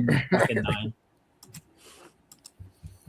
All right, and we've got Finn, our boy Finn, who just got puberty from New Zealand. What time is it over there, Finn? It is a cool 4 p.m. So we're sort of mid-afternoon. Yeah. Oh wow! All right. But it's last week. Did you have to get out of work early or anything to come do this? I might have had to pull a string or two to make it, but it's Well, I apologize because I gave him like 5 hours notice. That's all good. Much like Vaughn, if you sent me an email and I decided not to reply to it at that particular moment, you may never get a reply. We'll see. That's why I'm cautious. I'm really afraid to open messages because I know it sends a notification. So I'm right. No, not until I can actually give a response. All right. So Finn was at 5,771 with 128 backers. Let's see if anybody likes his book. Look at that, Finn. People like you. Cool. Do you want to talk about your book again? See if we can get some more people to like you? Say yes. Oh. No, wait, Finn disappeared for a minute. Oh, there he is. Sorry, guys. Perfect. He got so excited, he left. He was like, "Oh, I'm good. I'm done." Like, oh my god. Sorry, I realized I didn't touch on the plot, but in a couple sentences, Genetica is the story of Fox, a young ex-soldier who gets bioengineered into a living weapon called a spliced. And essentially the spliced are kind of like these very shadowy, I guess you could call them government agents. Sometimes they go rogue and they become like international terrorists and, like code black level threats. That's definitely kind of the demonic flaming figure is the main antagonist of the book. And he's kind of tied in with Fox's past in special ops. And so it's very much like an intrigue-based story. It's Fox constantly being haunted by nightmares and just visions of like villages on fire and burning to ash. And he sort of spends the whole series chasing this figure Pyre, who's kind of the demonic, really intense looking, tattered, kind of burning horror. And there's a couple cool elements, like there's an AI hologram girl, like a digital diva called Alma, who's very fun. I love playing around with her art for the covers and a lot of the prints. There's a shape-shifting femme fatale called Malabelle. Shout out to Cricket, a little bit of alliteration there. I thought you might like that. It's just a really fun cast of characters. I think like Brian's, it's a very character-driven story. So the main 6 that you see in the Kickstarter, we sort of follow how all their journeys progress. They all have their goals and ambitions. Anyone who is a spliced and went through the immense horror it even takes to survive the procedure to become one has a reason for doing so. And so part of the intrigue is like, why did they all choose to become this? What was it that pushed them to sort of turn themselves or volunteer themselves to just become these insane things? It's been a lot of fun to write. We are $20 away from $10,000, which would be amazing if we could hit that today, but no pressure. But it's been great being up here with you guys and just connecting with some fellow comic lovers. And it's been such an awesome journey getting to write Genetica and working with such a brilliant team to bring it to life. So thank you guys for Pat Chanson's a good looking book, so that's good. I am sharing it out right now to make sure everybody gets a link. Now, Finn, can I give you a little bit of advice? So, and this is going to sound like it's bullshit, but it's not. I know that you backed 5 things here. Go ahead and bring that to 5 more, even if it's just for $1. Yeah. Here's why. There's a few groups in Kickstarter, like Kickstarter backer clubs, that will not back you if you don't have at least 10 things you've backed. Oh. Okay. So you'll see backer club, and you'll see them when they back you. It'll say backer club and stuff like that. So even if it's $1, nobody knows how much it is. This is not me trying to get backs for whatever. You can back whoever you want. I'm not trying to dictate, but you may not be getting backs from certain people because you haven't invested in Kickstarter. Yeah, that's the thing I learned. Travis taught me that, and also just it's a thing in general. People like to support because we all need each other, and it's people who just support. It shows a lot, and there are a lot of people in this show that like I had never met. They back me. I'm like, all right, you know what? Fine, I'll check out their books. I'm like, oh, that's good. So it does help for that reason too. Okay. Perfect. But yeah, that's just a little quick advice. But I'm gonna mark you off, and then we're gonna do one more thing with you, Finn. And this is for myself, Sebastian, and Gambit, and you, Finn. So here, Sebastian. Did you see this Fox character that we have over here? Let me get it back. He looks cool. But I backed the cover with the chick on it because it was exclusive. It's a single point run, so you're definitely owning like a piece of history. So, and then I'm going to show you this, Finn. We have a local comic creator who is, I know you made the joke of puberty, but this kid is actually just in puberty. He's a creator already? He is a creator. Yeah, his dad brings him around. His dad takes care of him. But it looks like I'm not even friends with him. Wow. That's his reaction to you trying to friend request him. This is not today, sir. This is what he feels about your book, and this is his character, and he takes it very seriously. Gambit knows who he is. And, This is what I'm talking about earlier. Where people are like you did so much at your age. Then you'll be like, yeah, here's a pubescent person that's creating. Right.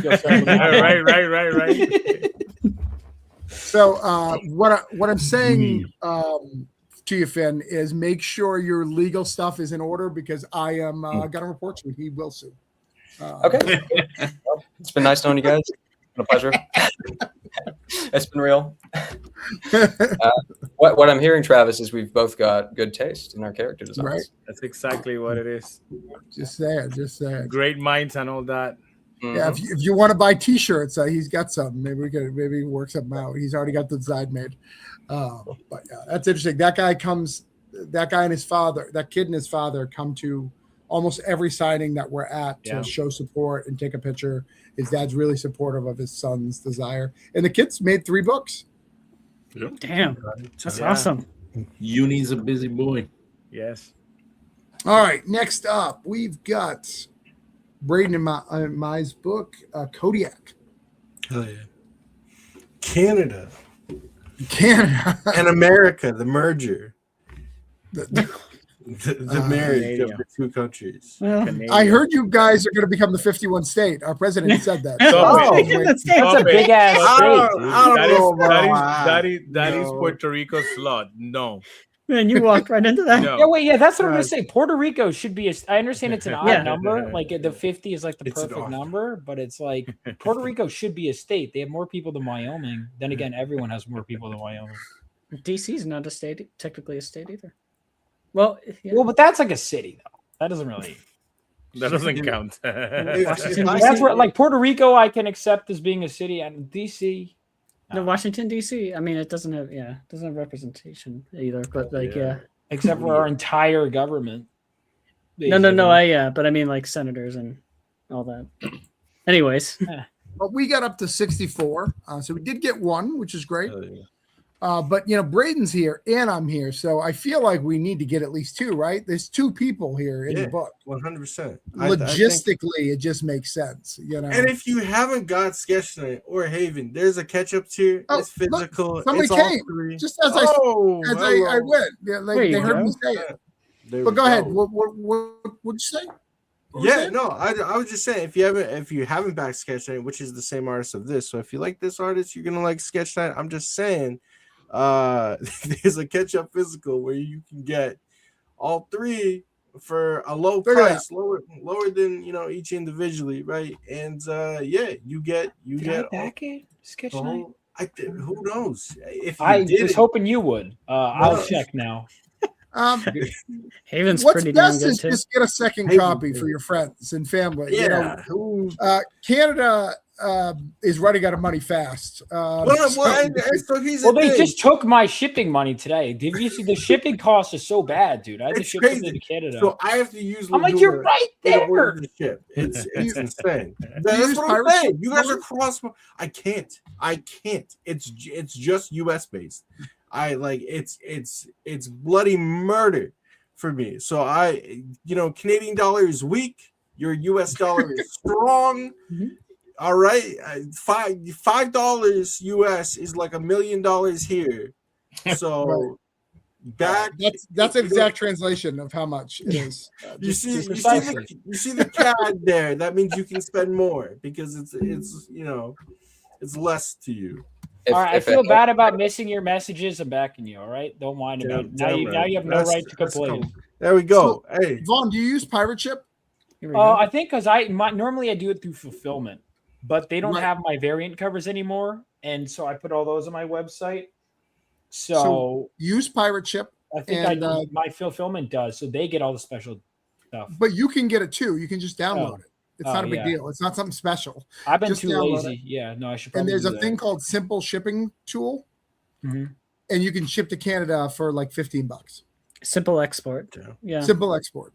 And it was just because I actually just got the Simple export this for my campaign earlier this year, and it's like I just sent a message, hey, can I get Simple export? And they're like, sure, here you go. Yeah. Thanks. Yeah. So it's all real right, so simple, we're at real 66. easy. I feel better about this. And Braden, I think, says this is going to be the best campaign. I think so. We're on track for it. Yeah, second day we're at 60. My best campaign was 110. I'm hoping 150 on this guy. 100%. Update blast you. Remind me, get to the top of the messages and bother me. Yeah, I'm gonna do it on multiple message you. Listen. I'm gonna message you tomorrow. We're gonna do an update. We're gonna do. Let's get on. Vaughn. I've always wanted to go on Vaughn's show and yell at his people. So I will get on my. I got to get people on my show. Yeah, dude, get me on there for sure. I owe so many people. I'm like, screw it. I'm gonna do like one of these. Do like a roulette. Do it. I want to. I've been like doing a convention constantly, and I'm like, why don't I have any time? And then I look at my always out list. there. You grind. I'm going to another one this week. I'm going almost every weekend. Henri was like, don't do it every weekend. I'm like, I am doing it every weekend. And now I'm like, why don't I have time? That's crazy. I wish I was in the US sometimes because like the cons are so spread out here, like in Canada. They're spread out here a little bit, but it depends on where you live. For sure, right? I don't know what it's like comparatively in Canada, but there is a lot here. And you know what's annoying is they'll put like 4 major ones on the same weekend, and they'll be like nothing for a while. Like at the end of May, they have the biggest one of the biggest Texas show, or the biggest Houston show at least, the Denver Fan Expo, and there's like 2 other major ones. Oh, there's Denver a Vegas one. Denver and Philly are at the same time because I'm in Philly. Yeah. Oh, so there's 5. So Denver, Philly, Vegas, Texas, and I think he was even an Ohio one, and Indianapolis, all the same weekend. I'm like, there's 52 weeks you can't like. Jesus. I don't know. Crazy. All right. They do that. So next up, we have Aaron. Aaron, how's things going over there? Hello. Things are going all right. Got everything back working again. All right. Let's scroll to the top. You were at 4,253 with 96 backers. That is where it looks like it is. Let me refresh. All right. Let's see if anything has changed. It is not. Okay. There we go. Aaron, stay right there. Are you motherfuckers going to have me be an accessory to a hate crime? Because if you don't back this, it's a hate crime. And that is super fucking offensive. Like, guys, I could not be associated with a hate crime. Like, come on. Like, it is very, very, like, we're already a bunch of white guys, except for Gambit. No offense, Gambit. I apologize for placing you with white guys. How dare you? I don't know what you're talking about. I don't identify as that. Oh, that's true. Anyways, this is going to be a hate crime if we do not back this book. It is It's really fun. And his last name's Cohen. He could know the Cohen brothers. I don't know how you spell the Cohen brothers' last name, but he could know them. Yeah, it seems right. So you could be missing out on film opportunities for your property because you didn't want to give Aaron $2, and it's offensive. Oh no, it is spelled differently actually. Yeah, you have an H. I do have an H. They're just OEN. Yeah. So it looks like no one wants to be part of a hate crime. So we did get you one while I was gone. I've been a backer for like a month.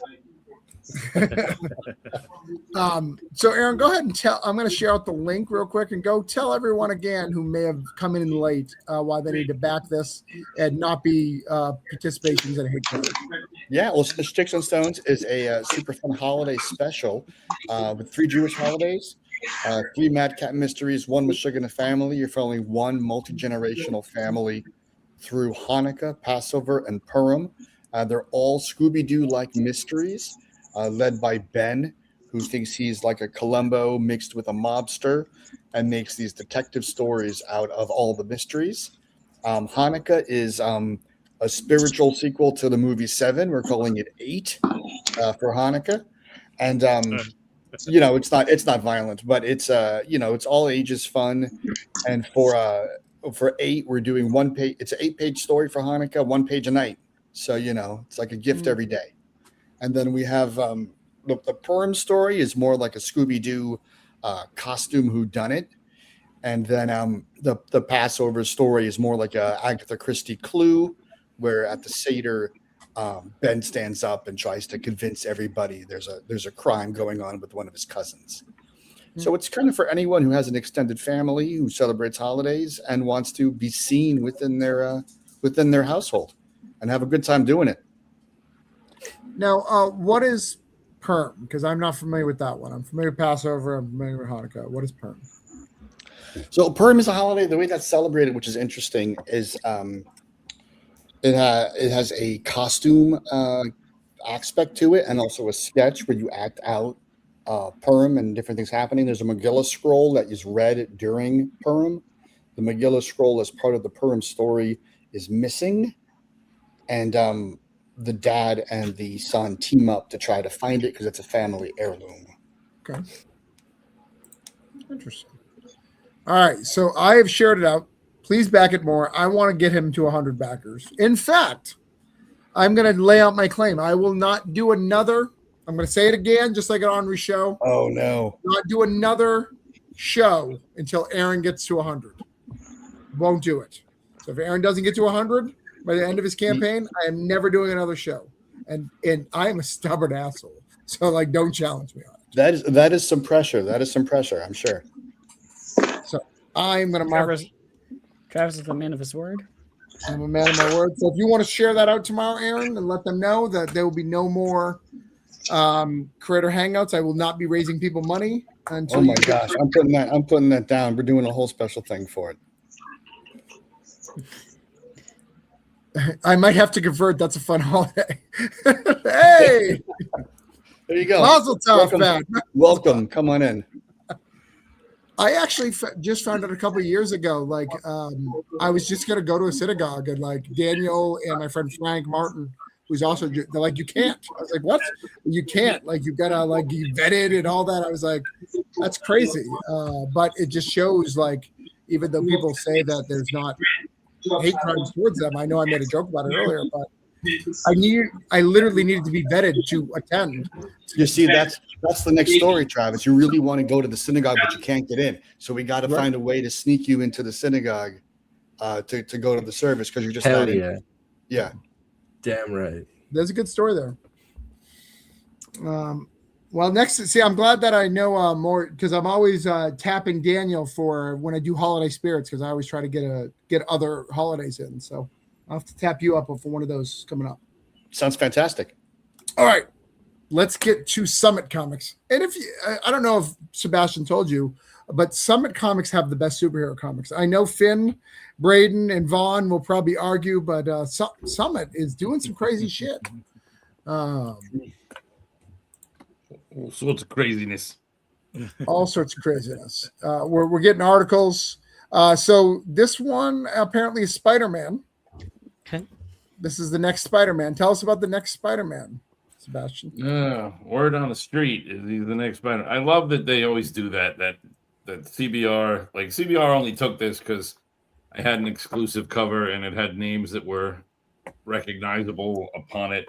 Because Derek Donovan drew my my homage Spider-Man #1 '90s cover because I really just wanted, instead of covered in spiders, I wanted our boy covered in crickets.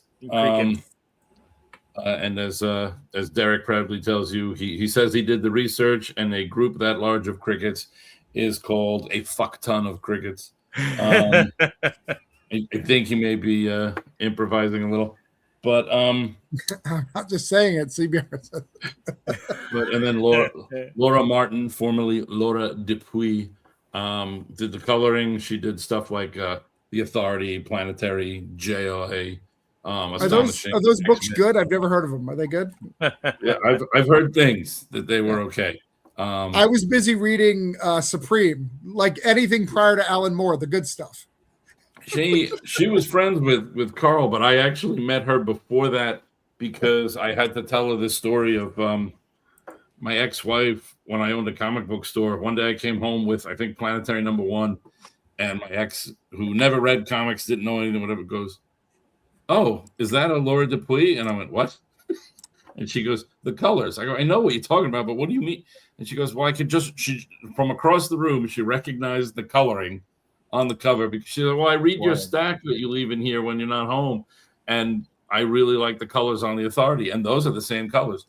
And she was right. And I was like, "Name a member of The Authority." She couldn't do it.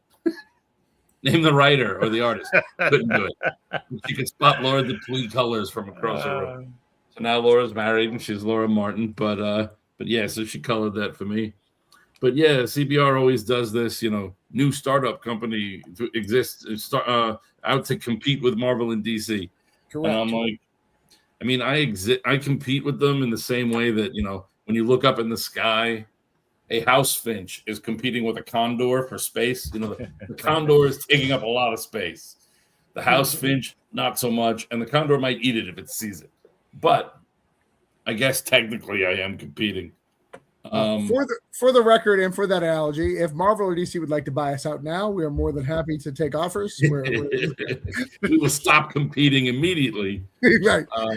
We will be the next Malibu and CrossGen. We're happy. Yeah, they can own us and then never publish us. It'll be great. It'll be great. Here is everything that we've done.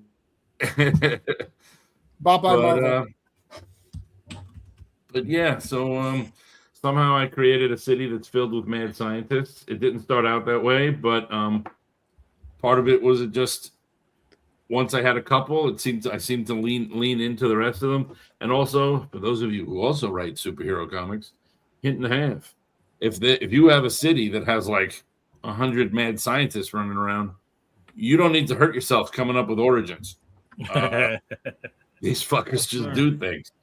There is a sequence within this book where the owner of a major construction company gets turned into a lion man by one scientist, and then gets further turned into a lion fish man by another scientist because they thought that there's no lions in Florida, but a lionfish you can find them in Florida, but they're invasive, so that would make a better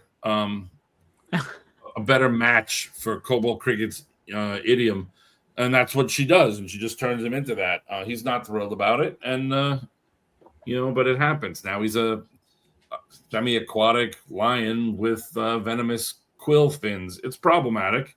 But Gambit drew the fuck out of it, so it's going to be great. Speaking of problematic, hey, Gambit, what's going on here? I don't know what you're talking about, man.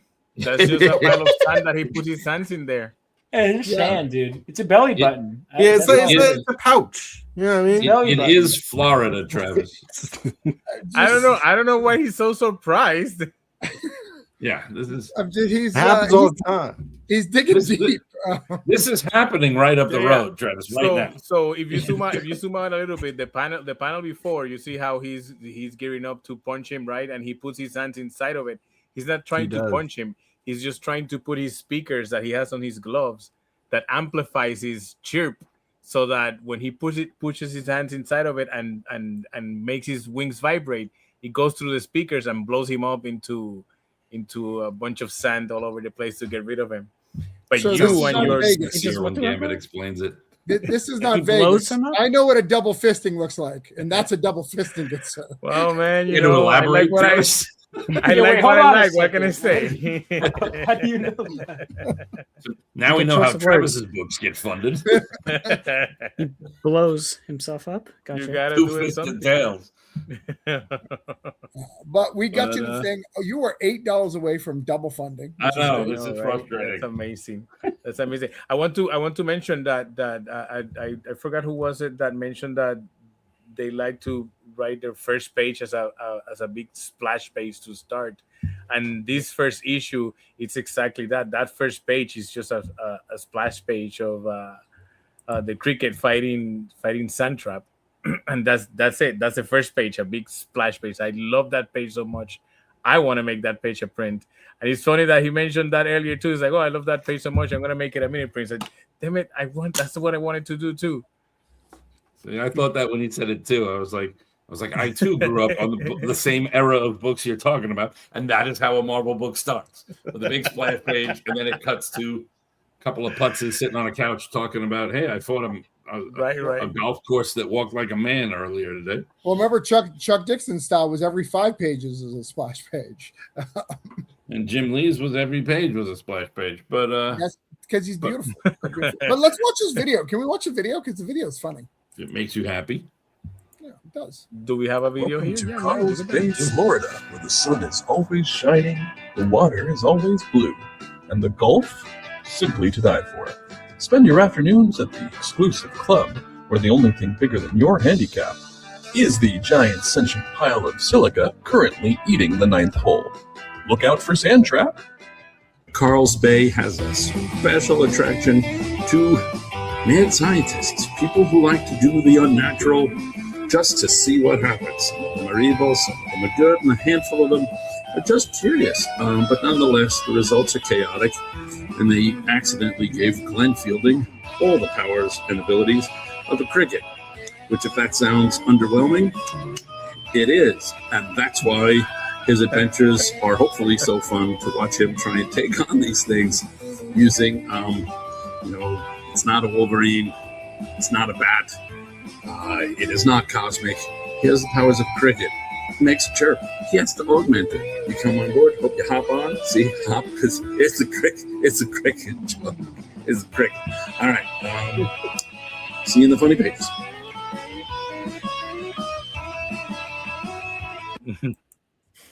It's a cricket. It is a cricket, so you hop on because it's cricket joke. Cricket.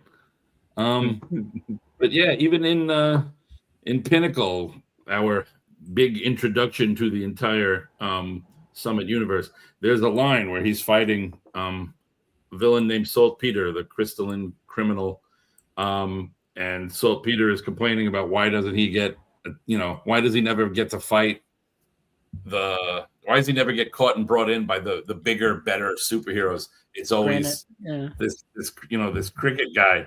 And he's like, dude, do you really think you rate those? And he's like, big talk coming from a cricket man. And Kobo Cricket's like, yeah, I get it. Criminals are neither cowardly nor superstitious enough to be scared of me. But, crystal criminals, yeah, that's about where I belong. And so that's the fun is he knows he's not like, the big gun. He knows he's not he's not getting a call when they form, our version of the Avengers. He's not getting a call when they form our version of the Defenders. He might, if he wanders into the room on accident looking for donuts, end up on our version of the Outsiders. But he's not, he's not on anybody's speed dial for, oh shit, there's a major conflict. We need the Cobalt Cricket. And he also knows that, he got the powers of a bug, and he fights people who turn into oh, that's a giant lion. What am I supposed to do with that? But I always liked the Spidey when you take away the guilt aspect, so that you're not like a total Spider-Man ripoff, I always liked the idea of Spider-Man taking on bigger things than you would expect, and he just does it out of sheer willpower. Like one of my favorite storylines was the 2-issue story in Amazing Spider-Man in the late 80s, I want to say, where Firelord comes to Manhattan and the Parker luck's been acted up. Peter's life is shit. Spidey's life is shit. And then this cosmic powered guy starts messing up his city. And Spidey just snaps and beats the crap out of a guy with the Silver Surfer's level of power. And just because he's had it. And I like that kind of stuff. So that's what I'm gunning for, is the idea of this kind I of need to check that one out. underdog who fights, bigger things than he should, out of sheer determination. Speaking of underdogs, our underdog here has got to 41. Backkit's getting some love over Red Flower, which is great. So I can mark that off my list real quick. Anything else you can say about it, good sir? About Red Flower? Yes, sir. I can talk about the culture. There's something that I really like about in this book. There's a lot about West African culture. It's actually real.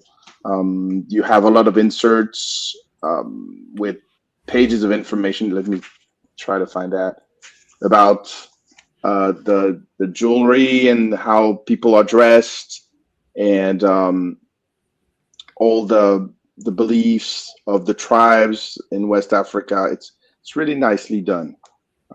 There's a lot of that, and there's also a lot of action and a lot of adventure. I mean, what can I say? Coming of age, martial arts, manga, and everyone goes to bed. But that's it, guys. iDrive, by the way, iDrive Cerebro. I'm not going to put it up, but it is taken care of. He left, so I'm not going to bring up his book. He's not here to pitch it, but it did get its backers. In fact, it got 4 backers. So Nice. Awesome interiors, guys. Guys, thank you, guys. We have finished. We have got everyone some money. Everybody's happy. Guys, you guys did a great thing by backing and supporting indie creators. Thank you guys all who backed and watched it. Thank you, Pat Shan, who's been here the whole time. Anthony's been here. Thank you, Pat Shan. Anybody else who's been watching, who's been watching in the background, we appreciate you guys. Thank you for the comments. Anything else anybody needs to say before we move? Anybody going? Where are you guys going to be for Free Comic Book Day? Excellent question. I'm going to be in Denver, Massachusetts at Nick's Comic Strip. Brian, you're probably not doing a comic book Free Comic Day, right? No, this year I will. I'd like to on Saturday go to my local LCS in Salem, Harrison's. I'd like to see if they have David Andrews' estuary there. Yeah. See if I can pick that up. But yeah, that's basically all I'm going to be doing is kind of navigating around in there. Vaughn, you going to be anywhere? Vaughn is AFK. Sebastian, you going to be at Faces? No, in the new store they shifted it so they don't have artists because they don't have the parking, so they need the space. So the store's bigger, but the parking lot's smaller. So I'm not sure what I'm doing, but I did make I tricked Sam into printing them, but they are going to have a couple of just boards that have some art and covers from the Cobalt Cricket on it, and a QR code so that people who are there standing around getting their free comics can scan it if they want and pledge on a not so free comic. Nice. Braden, do you guys celebrate Free Comic Day? Is that Canadian holiday? Canada, yeah, 100%. Yeah, just gonna be at the local, comic book shop in Saskatoon, Saskatchewan. If anybody knows what the fuck that is. Are you setting up?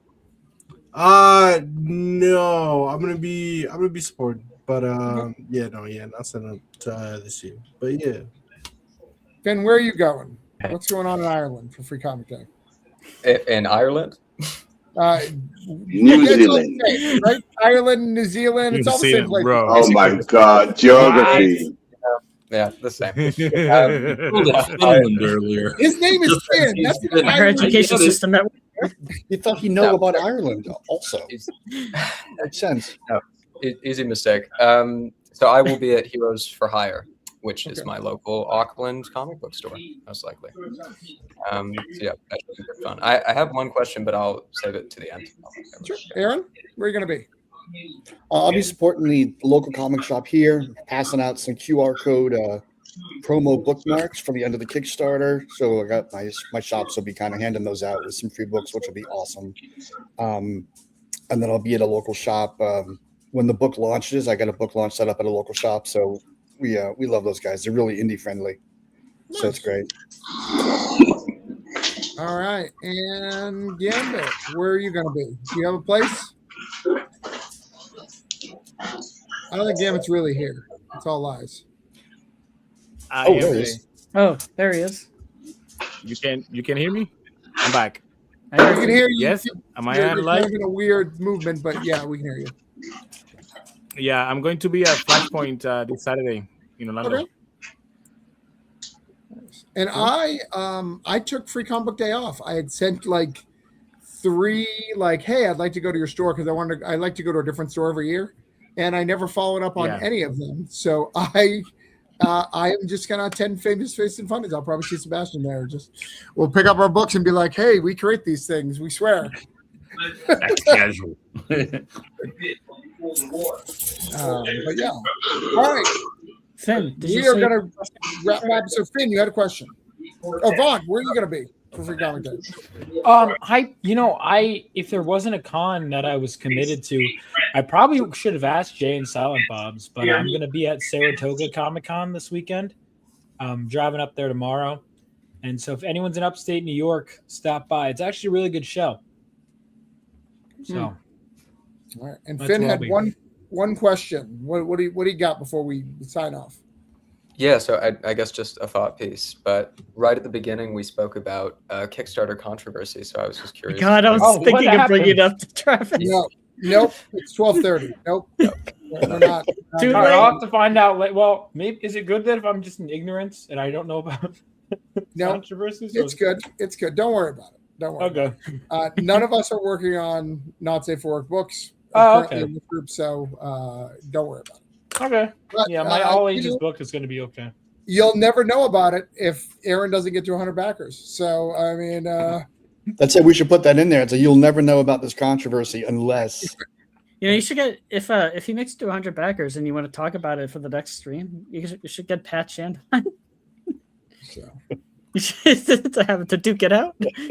If you aren't scared, you're in a good place, right? I can't be scared of what I've never heard anything about. Yeah, don't worry about it. Again, it's still rumors and stuff like that. And again, those people who didn't back Febreze right away, those people who tried to get me into a hate crime and didn't back Aaron, that's why we didn't get to talk about it, Finn. Blame them. We will. But good night, guys. Find these guys, back the books, go through the links. Good night. Nice meeting you all. I'm going to do and success for everyone.